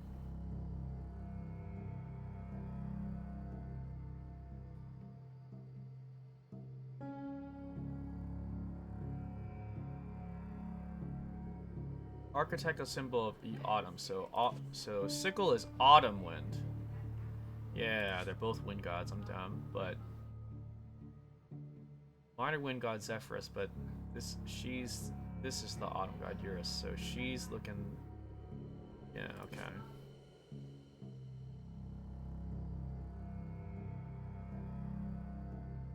So we just had to figure out which one.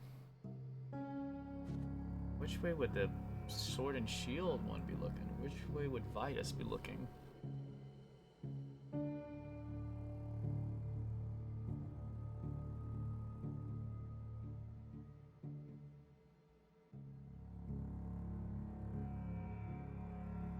Is this right?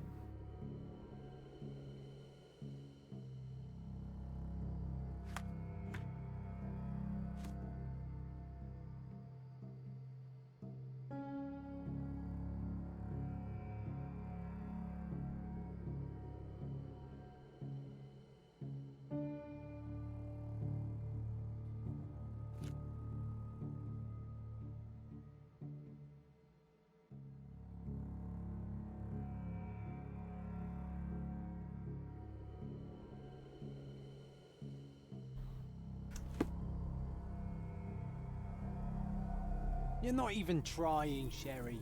Concentrate. How am I supposed to know which way this person faces? Like this? You're not even trying. Okay, so not that.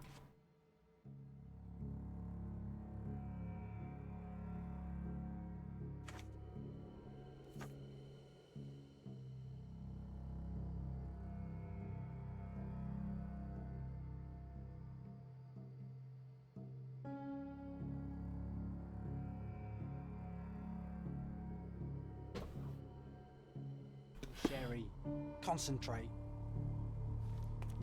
Sickle looks.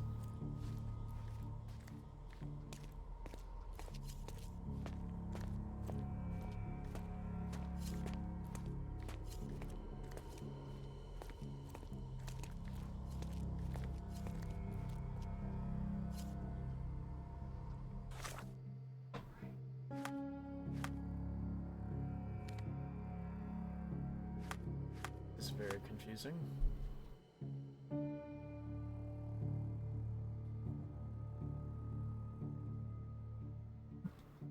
Excuse me.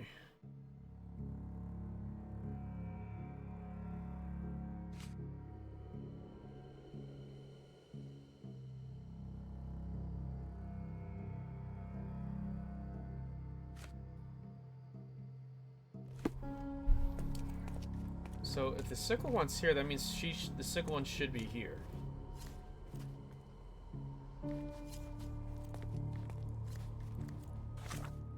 And if his gaze is guarding,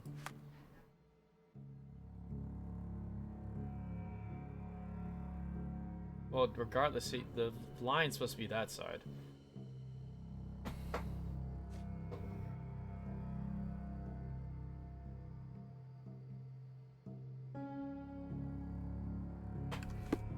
Guarded by the gazes. Can't turn him any other way. So I guess he has to look this way then?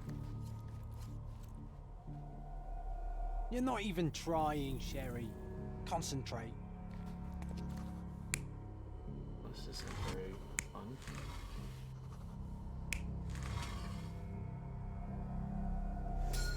It seems everything's in place. Now, let's see what this has to tell us. How are you supposed to know that the Shield brother faces... Huh? Oh my gosh. Oh, I missed the book. 3/10 on the book.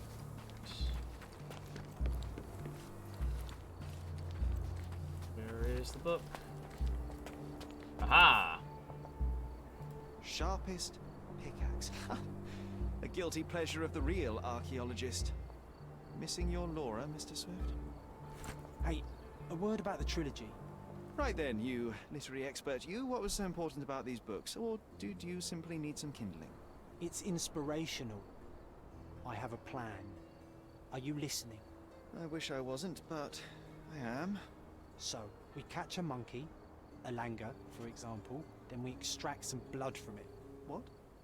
Why? It will make us forever young, Sherry. Page 127 of the second book. Oh, I am so done with this. No, wait. Then how about we make a wax statue? I've stopped listening, John. Yay.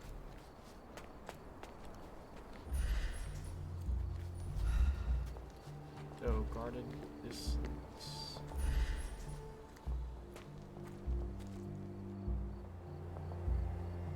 Weird patch of hay. Here is your discovery, Mr. Swift. Hey, look at this. What have you found? Don't let anyone touch anything there. Eureka! I found you, my friend.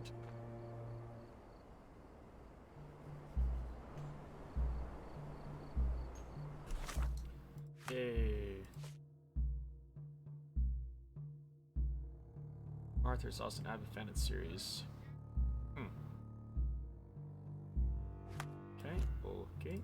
Okay.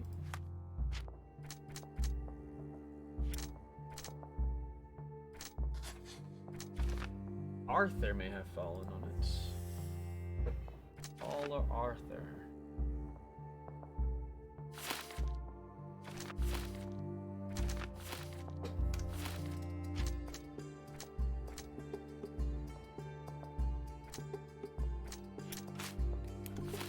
Switch shot real quick.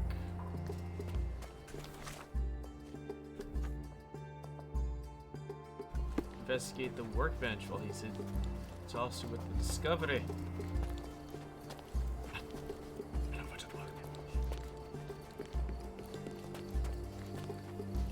I think it's more this Arthur fella. Zoological bestseller Tussin Trunks provides the most rigorous scientific description of the elephant. It is almost encyclopedic in its ways, in its analysis of the creature's life, both in the wild and captivity. One crucial chapter describes the elephant's mating season, in which they become extremely dangerous. Furthermore, the book features guidance on how to communicate and interact with a big animal. Ooh, why are you looking that stuff up? Personal diary owned by Arthur Swift. He describes in considerable detail his personal life and research. More importantly, tells of a dispute between the archaeologist and Theodore Gildan over the dig site.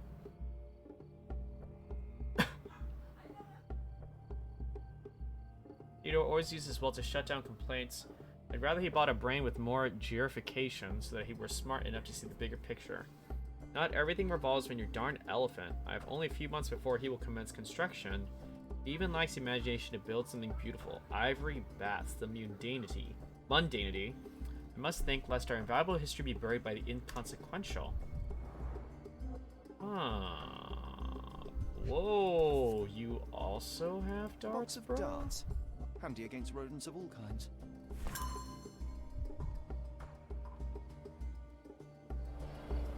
Trying to take over my research, are you?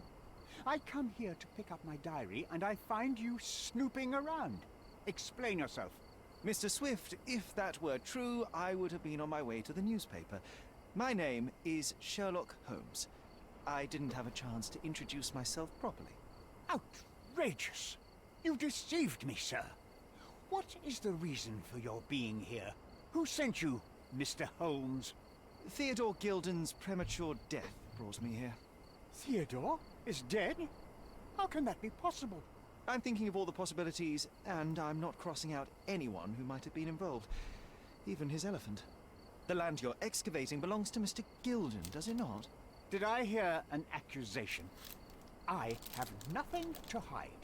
You can ask me whatever nonsense you've prepared as a token of my diminishing respect towards you. Very well, Mr. Swift. I appreciate your cooperation. Last contact. When was the last time you saw Mr. Gildan? A couple of days ago. We discussed the site. I believe in the tomb and its secrets. Theodore's patience was stretched, however. He was already inventing new projects. It wasn't a long conversation. I suppose that his daughter will inherit everything now, along with all of the eccentricities and problems. And not forgetting Goliath. Eccentricities and problems, Mr. Holmes. One of many. What were you this morning? Were you at the site this morning? Affirmative. This project is taking a lot of my time, as you see.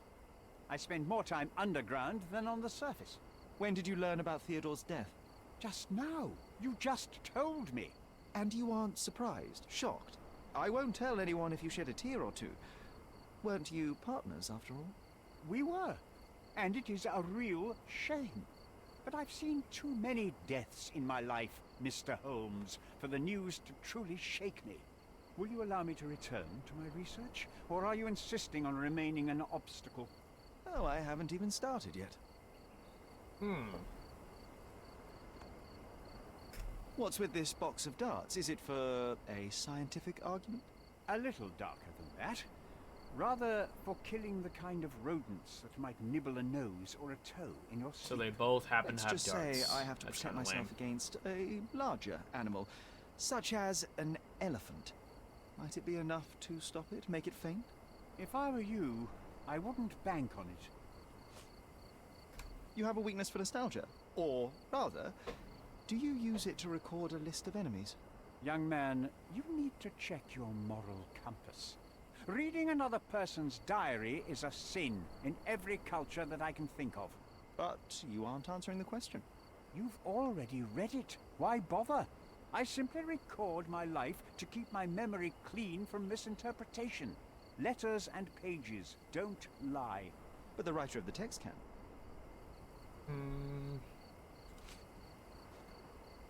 With this book, you attempted to plan an attack on the elephant? Your insinuations are out of place. Goliath is a frightening animal. All I wished to do was to understand the creature. As any scientist would do, I researched, analyzed, and drew conclusions. And what conclusion did you draw? That Theodore Gildan made the animal miserable. He couldn't provide the proper environment for the beast. My interest in the subject ended there.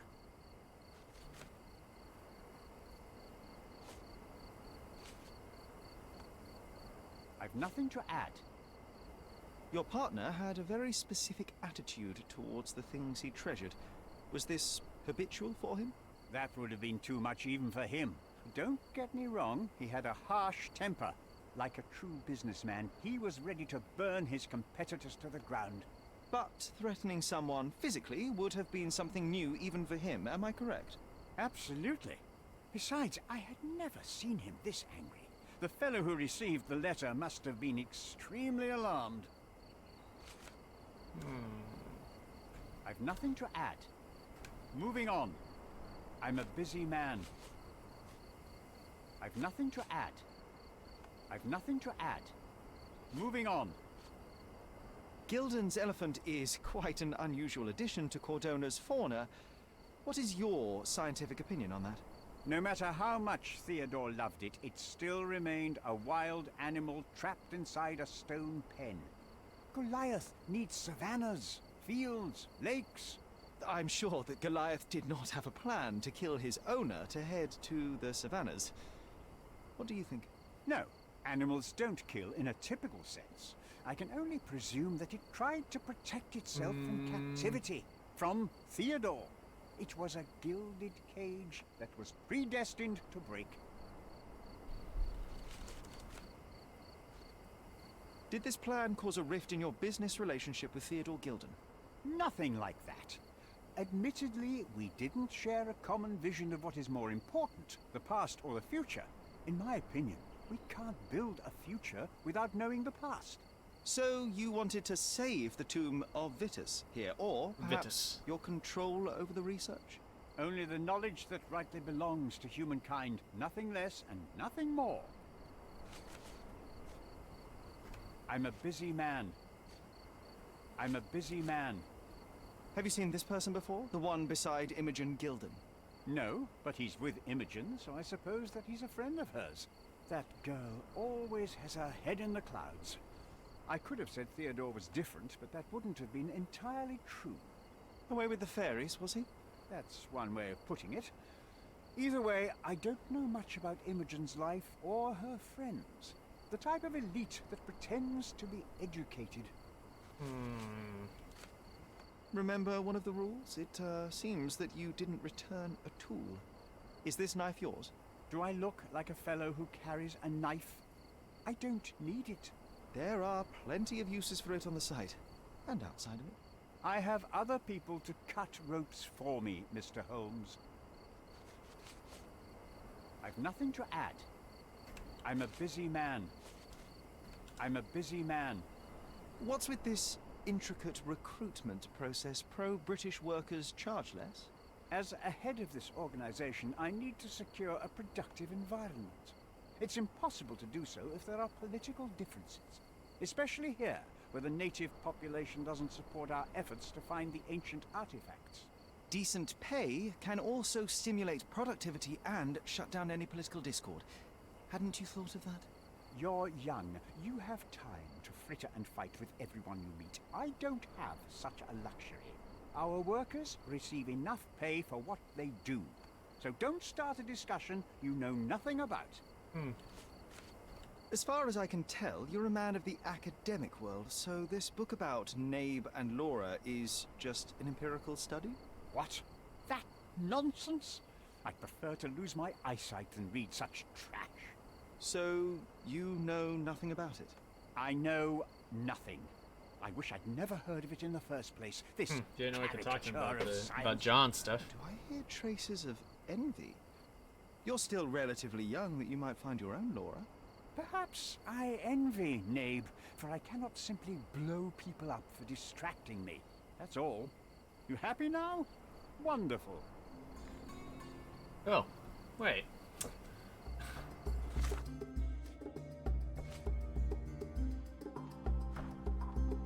Nothing sought to free.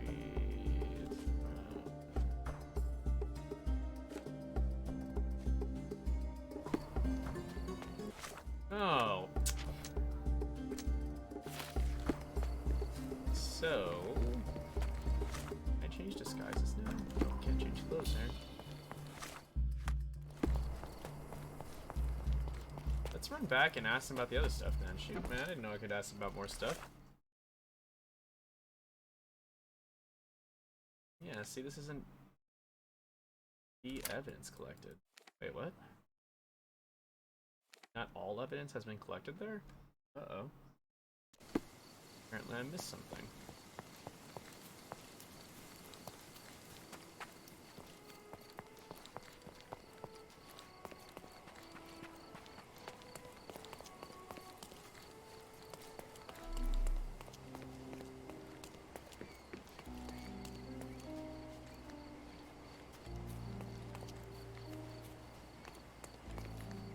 He was certainly under pressure. Didn't we get to fly in it as children? I doubt it could hold my weight today.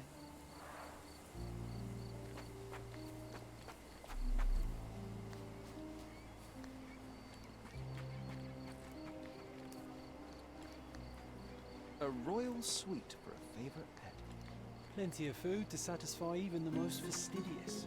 Jeez. Alright, well now all of it's collected.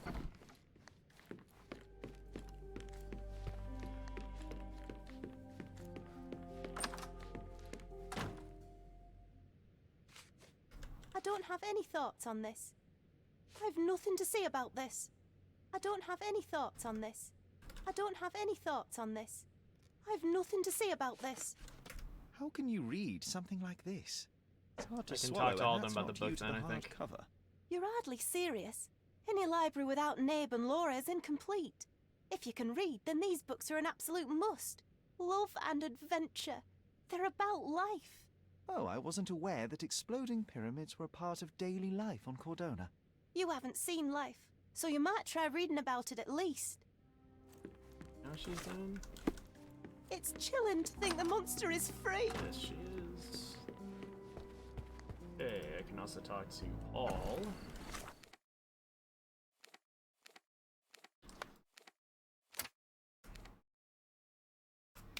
About the books, so let's do that.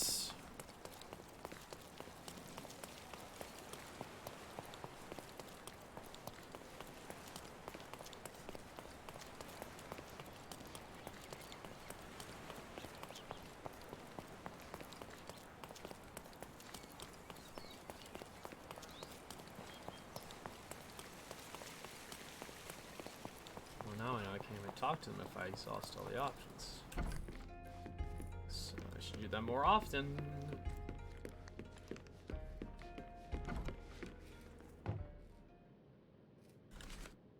Between yachts, darts, and notes from bandits, I've discovered many fascinating facts about you. But this, an installment of Nabe and Laura's adventures. Why did you sully your library with this? It's a gift from Imogen. I didn't buy it. I might have turned a couple of pages, but nothing more. I swear. I will give you the benefit of the doubt, but your literary taste has put you on my blacklist.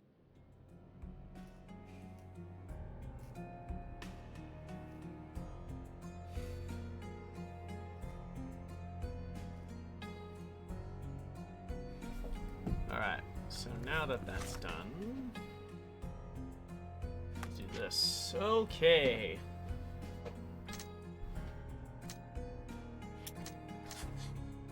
We need to find Goliath. We need to lure him out by exploiting his lust. Whoa!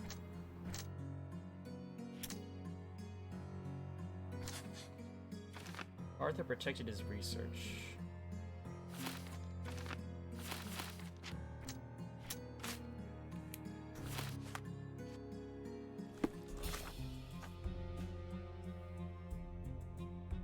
So I have to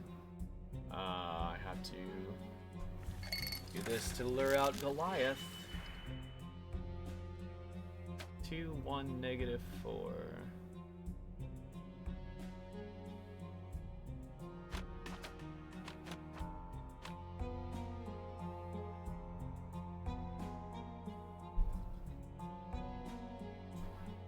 This one, if I just flip it,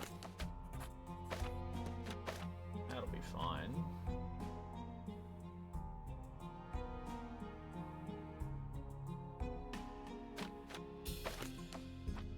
Could do this way. Just put them both down one.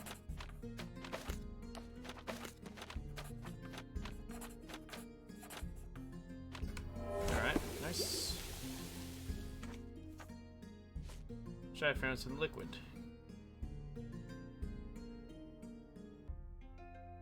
Seen favorite doll making at the dig site. Oh, so I had to get all these things. I need strong scent, instrument to mimic an elephant's trump call, and a sturdy gray fabric that can hold gas.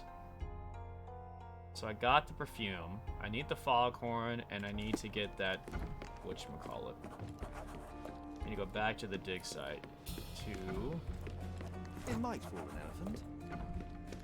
Okay, got that. So I gotta get that foghorn, and now I gotta go back to the dig site.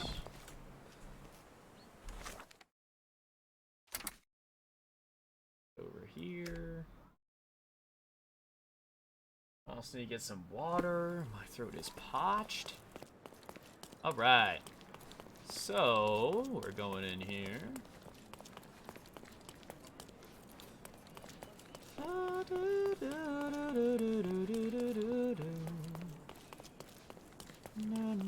Stop.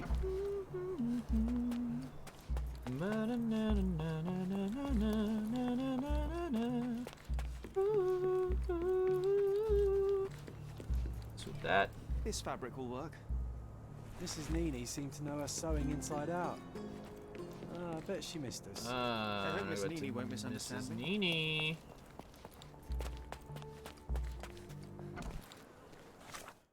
Okay, she is over here.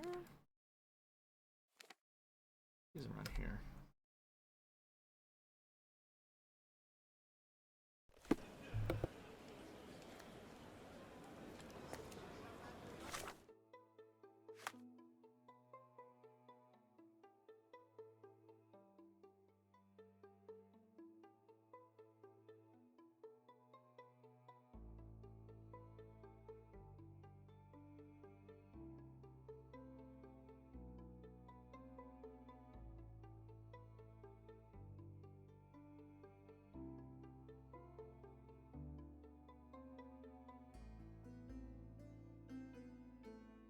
Okay, intersection of Knights Road and Trinity Way. Why didn't it just mark? Why didn't it just mark this? I'm supposed to go back here. Like, come on, man. Like, why'd I have to locate the place again? Just mark it.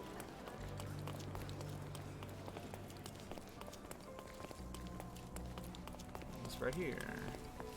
Good day, madam. I've come to you with a special requirement. The tailors on the street can't help me, I'm afraid. Could you make a doll for me? Oh, Signor Holmes. You taught the police how to do their job, and they found the thief. Of course I will help you. But what sort of doll? A child's doll, such as my great niece might play with? A little larger than your typical doll. Signore, I don't understand. Boy, girl, animal, and what color? Animal, a passionate, perhaps amorous animal. Ah, Signore, you talk in riddles. I am an old lady who's seen it all. Tell me what you need. I need a life-size elephant. I think Mrs. Nini outdid herself with this one. Is that a tail? That's a trunk, John, but I must agree with you that it's her masterpiece. Well, let's not waste any time. Alright. Let's go elephant hunting. Also gonna change a little bit here.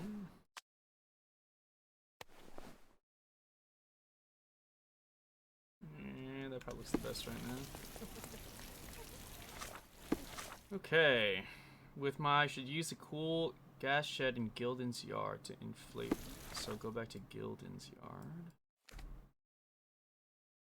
Gotta lure that elephant. Lure that elephant.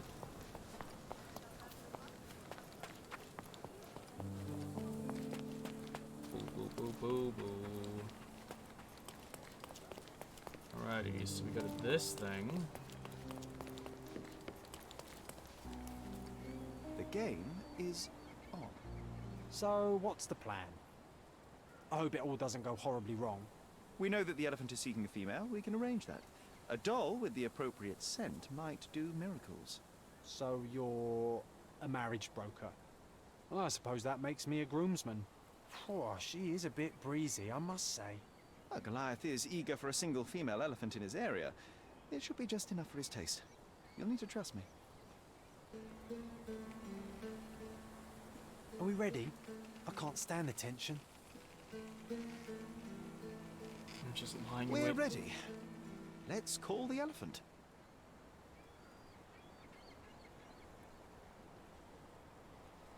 Salacious?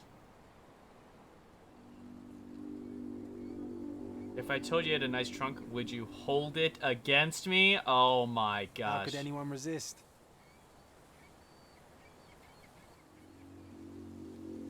If you were chicken, you'd be impeccable. Oh my gosh. I knew a lady once who said just that.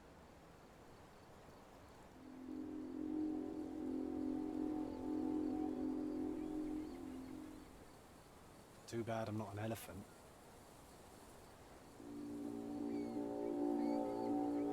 Here I am, what were your other two wishes?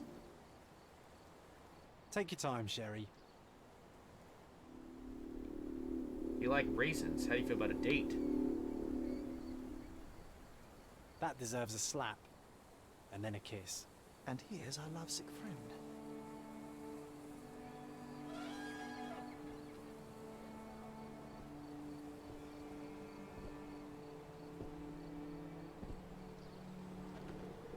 Why are his eyes red?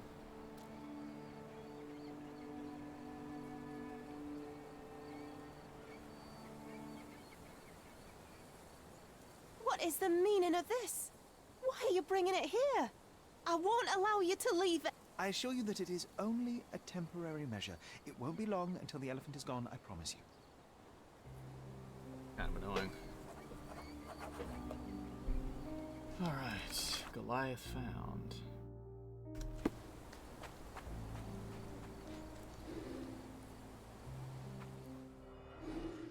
Oh, you have a scratch on your head.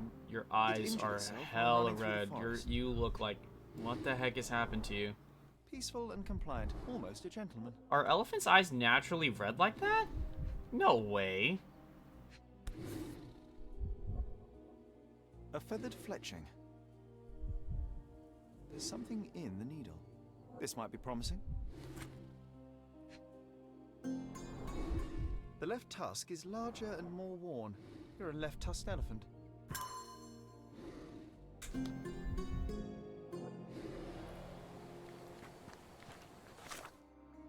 Faint trace of an unknown substance.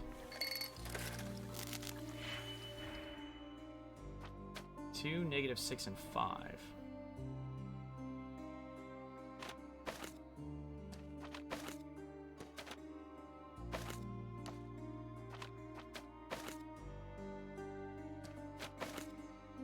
Ooh, no, there is a down. Oops, not this.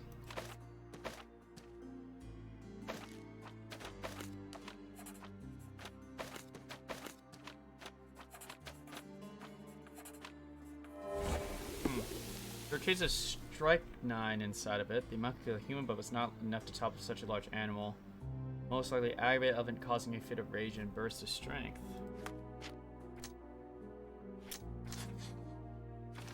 Arthur Paul may have shot Goliath. Oh, that's great.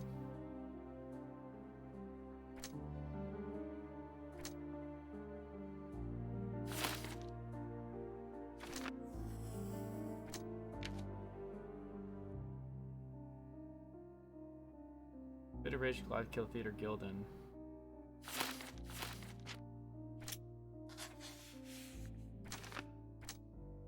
Goliath may have killed it, or provoked.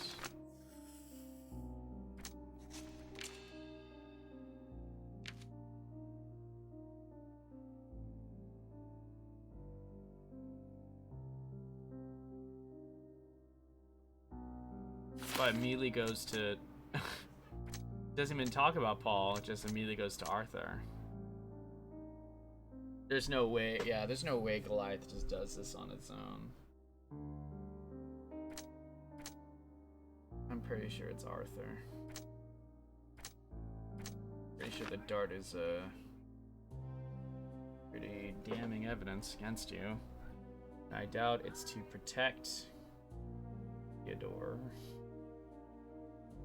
Pretty sure Arthur killed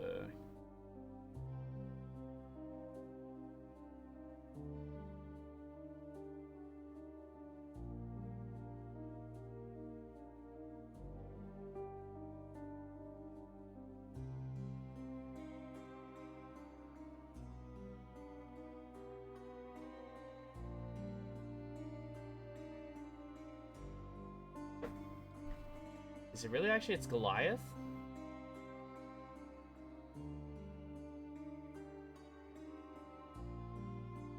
Okay, never mind.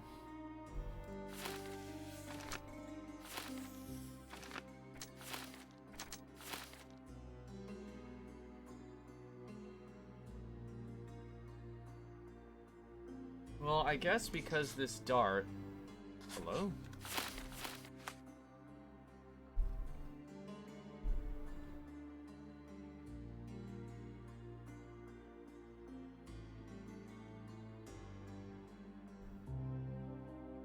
I guess because his partner has no reason to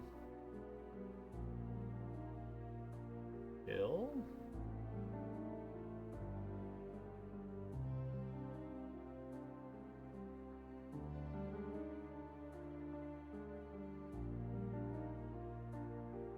I thought it'd be Arthur. I guess I'm surprised that the real answer is that it's just Goliath.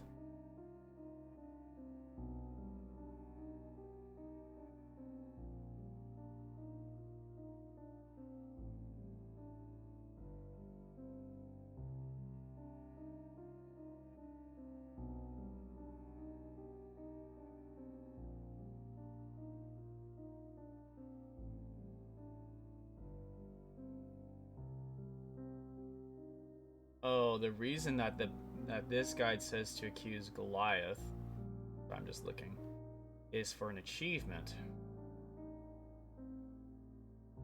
But I can accuse Paul.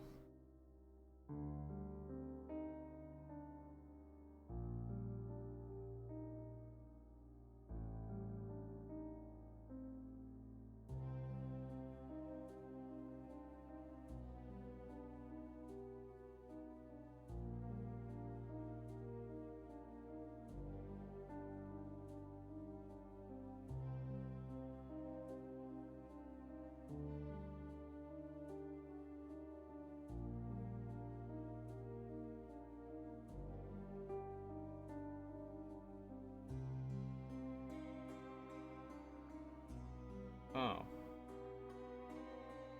Never mind. There's an animal advocate. You could decide free Goliath. Hold on. Hey, if you decide to free Goliath, which you can do no matter who you think is guilty. Okay. Well, in that case, I can accuse whoever I want. But I think if I do this... I see, so it depends what I do.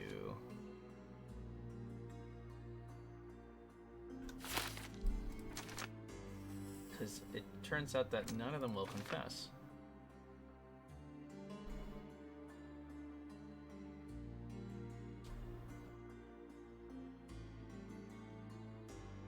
Like, why? I don't really buy his thing of he has the book to understand about the elephant, da-da-da-da-da. I don't buy that. I think it's Arthur. I think he wanted to preserve all the stuff. He even has a note of when he got in that fight. as much as an excuse for Paul also killing Theodore, but I don't think it's Goliath itself, the animal itself killing him. I think it's Arthur.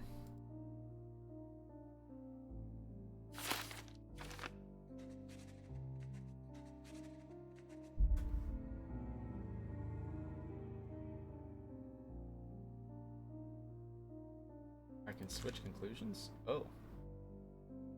Are you gonna go back if I don't like it?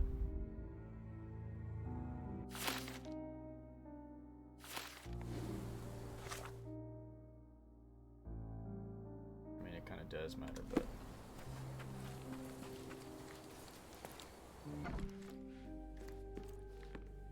What is happening?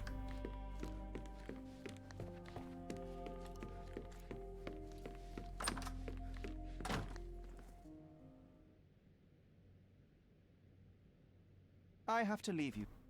What do you mean if we were right about Goliath? What? That to confirm my thing?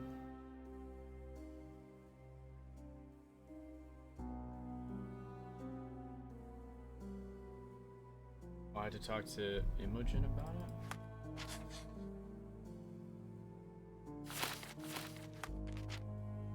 Save real quick, just in case.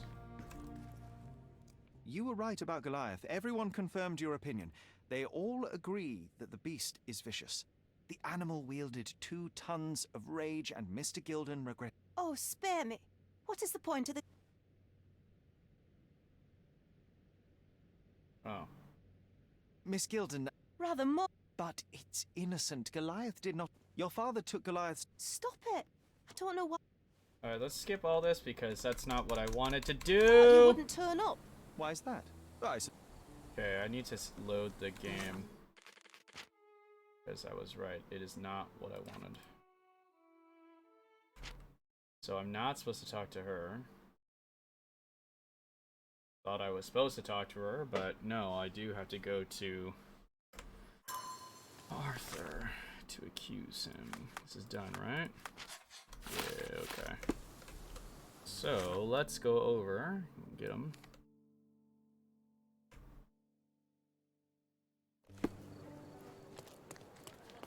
So apparently, I don't know if this is gonna be every case, but it won't tell me if I'm right or wrong. Am I allowed to go in dressed like this?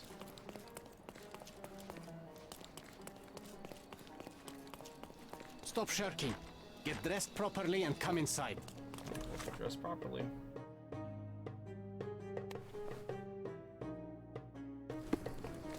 There you go, buddy. There you go. Stop shirking. Get dressed properly and come inside. You're serious, bro. Stop shirking. Get dressed properly and come in. Oh, am I not? That's a homeless person. This one. Inside. Stop shirking. Get dressed properly and come inside. Am I not the... Hello? Worker. This one. Stop.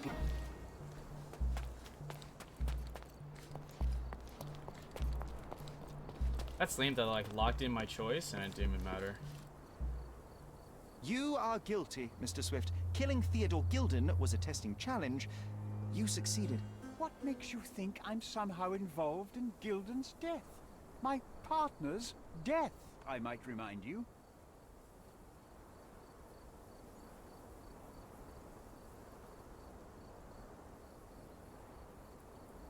Let me tell you a story. A man spends almost 5 years of his life locating an artifact. He puts every ounce of energy and money into his research. The same man even goes so far as to sign a contract with a ruthless man, a businessman. It was a risk, but the reward would be worth it. Years go by and there's still no result, so the businessman decides to end the man's research. He spits on the research, he promises to bury the site under an eccentric project. All of this is just his whim. Theodore Gildan could do anything he wanted with this place, and you were anxious about the fate of your research. You wished to protect it. You tried to tame Gildan's eccentricity. but you killed him instead. Theodore wasn't trying to sabotage my career. We had a disagreement, but it wasn't as dire as you describe it. He wasn't a pleasure to talk to, but killing him? Nonsense.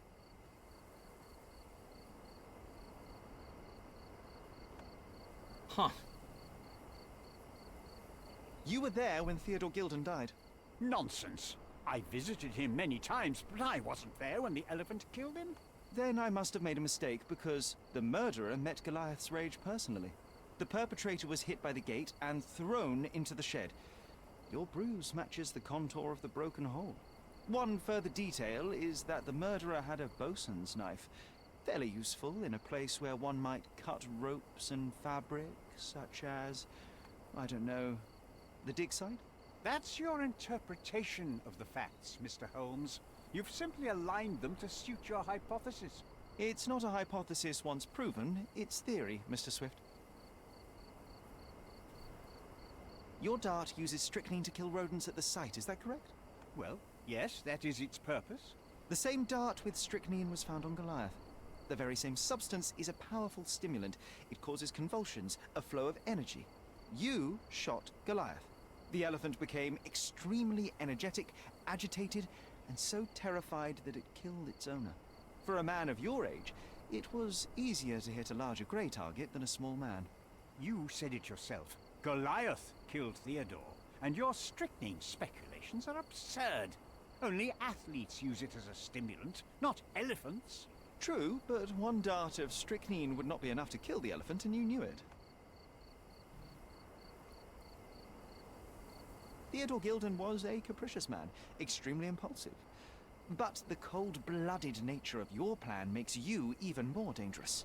You feel nothing. You show no remorse. It was simply a calculated move. And that is why you are under arrest. Nothing. You have nothing on me. I think I'll let the police decide if my findings are substantial enough for prosecution. This is all a dreadful mistake. This can't be happening. The elephant killed Theodore. Goliath is innocent and he should be free. He is not the real murderer here. That is the apex of your career, Mr. Swift. Farewell. I told you Mr. Swift was not a real archaeologist. He was a murderer. I knew there was something wrong with him. Fortunately for us, being a murderer was not his profession. And about the elephant? While you were busy, I've dealt with it. No thanks to you. I asked you to solve this wretched problem, but you didn't. I couldn't be in two places at once, Miss Gildan. I was catching your father's murderer. But how have you dealt with it? A man agreed to take the elephant away. He came to me asking for permission to relocate it to his property, and I accepted. Well, congratulations, I suppose. That is one less problem. Actually, two, Mr. Holmes. I found my father's possessions that you can take with you and disappear. I appreciate it, truly. Well, someone has to do something. Take everything if you need to, and leave me be. Take care of yourself, Miss Gildan. Bum, bum, bum, bum, bum. Alright. Item belonged to my family. She found something on my family's. I've made my choice.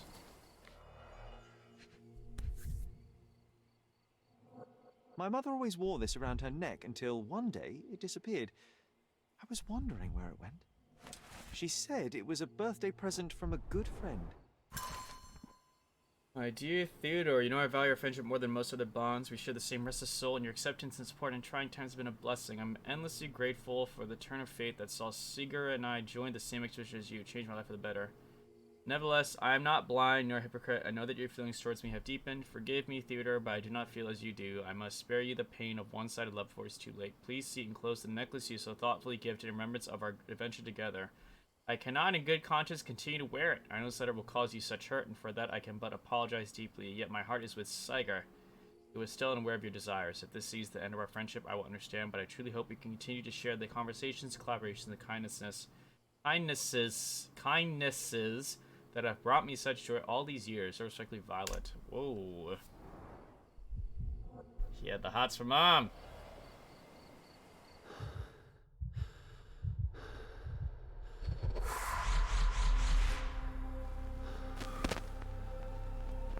Oh, and I can go in the other room, her room.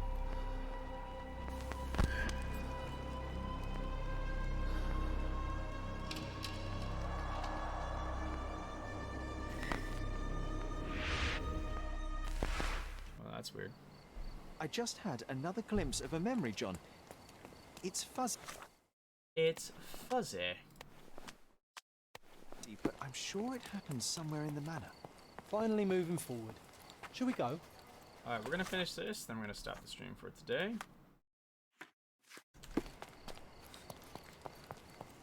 We go into the mirror. Into the mirror dimension. Alright, let's finish this and then we will stop for today, huh? You know, I envy you, Upstairs. Sherry. You can talk to other people and they won't ignore you. And I envy you. You can ignore any person you're bored with. You don't miss out on much. Most men are dull, unlike yourself. Oh. Well, I'm flattered. Something. What was drawn?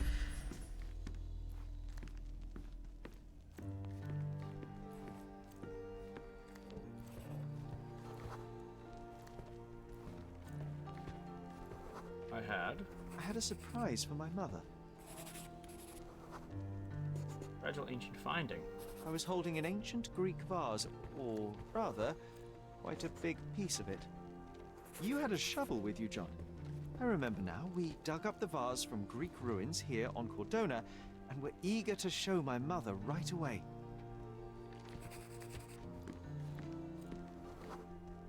For some reason, the door was closed. We knocked. But nobody answered. We thought that she was busy. So we left the vase and ran downstairs.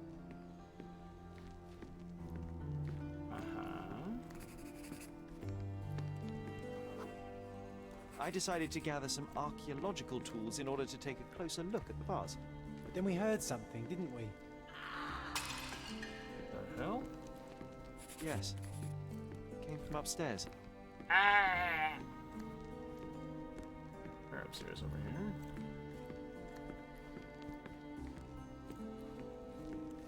Or maybe over there.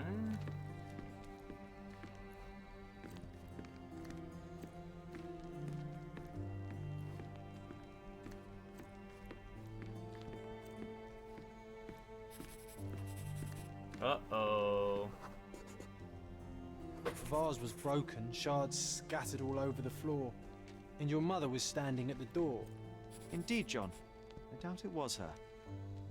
Let me concentrate. Pale and angry's dad? Otto Richter was standing there, furious at us. Dr. Richter told us never to disturb my mother when the door is closed. He said she had broken the vase. But we didn't believe him. I bet he smashed it.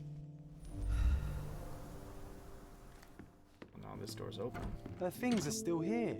Presumably Mycroft never felt the need to sort through it all. Or couldn't bring himself to. No. He would have put it behind him and moved on. My brother is not one for sentimentality.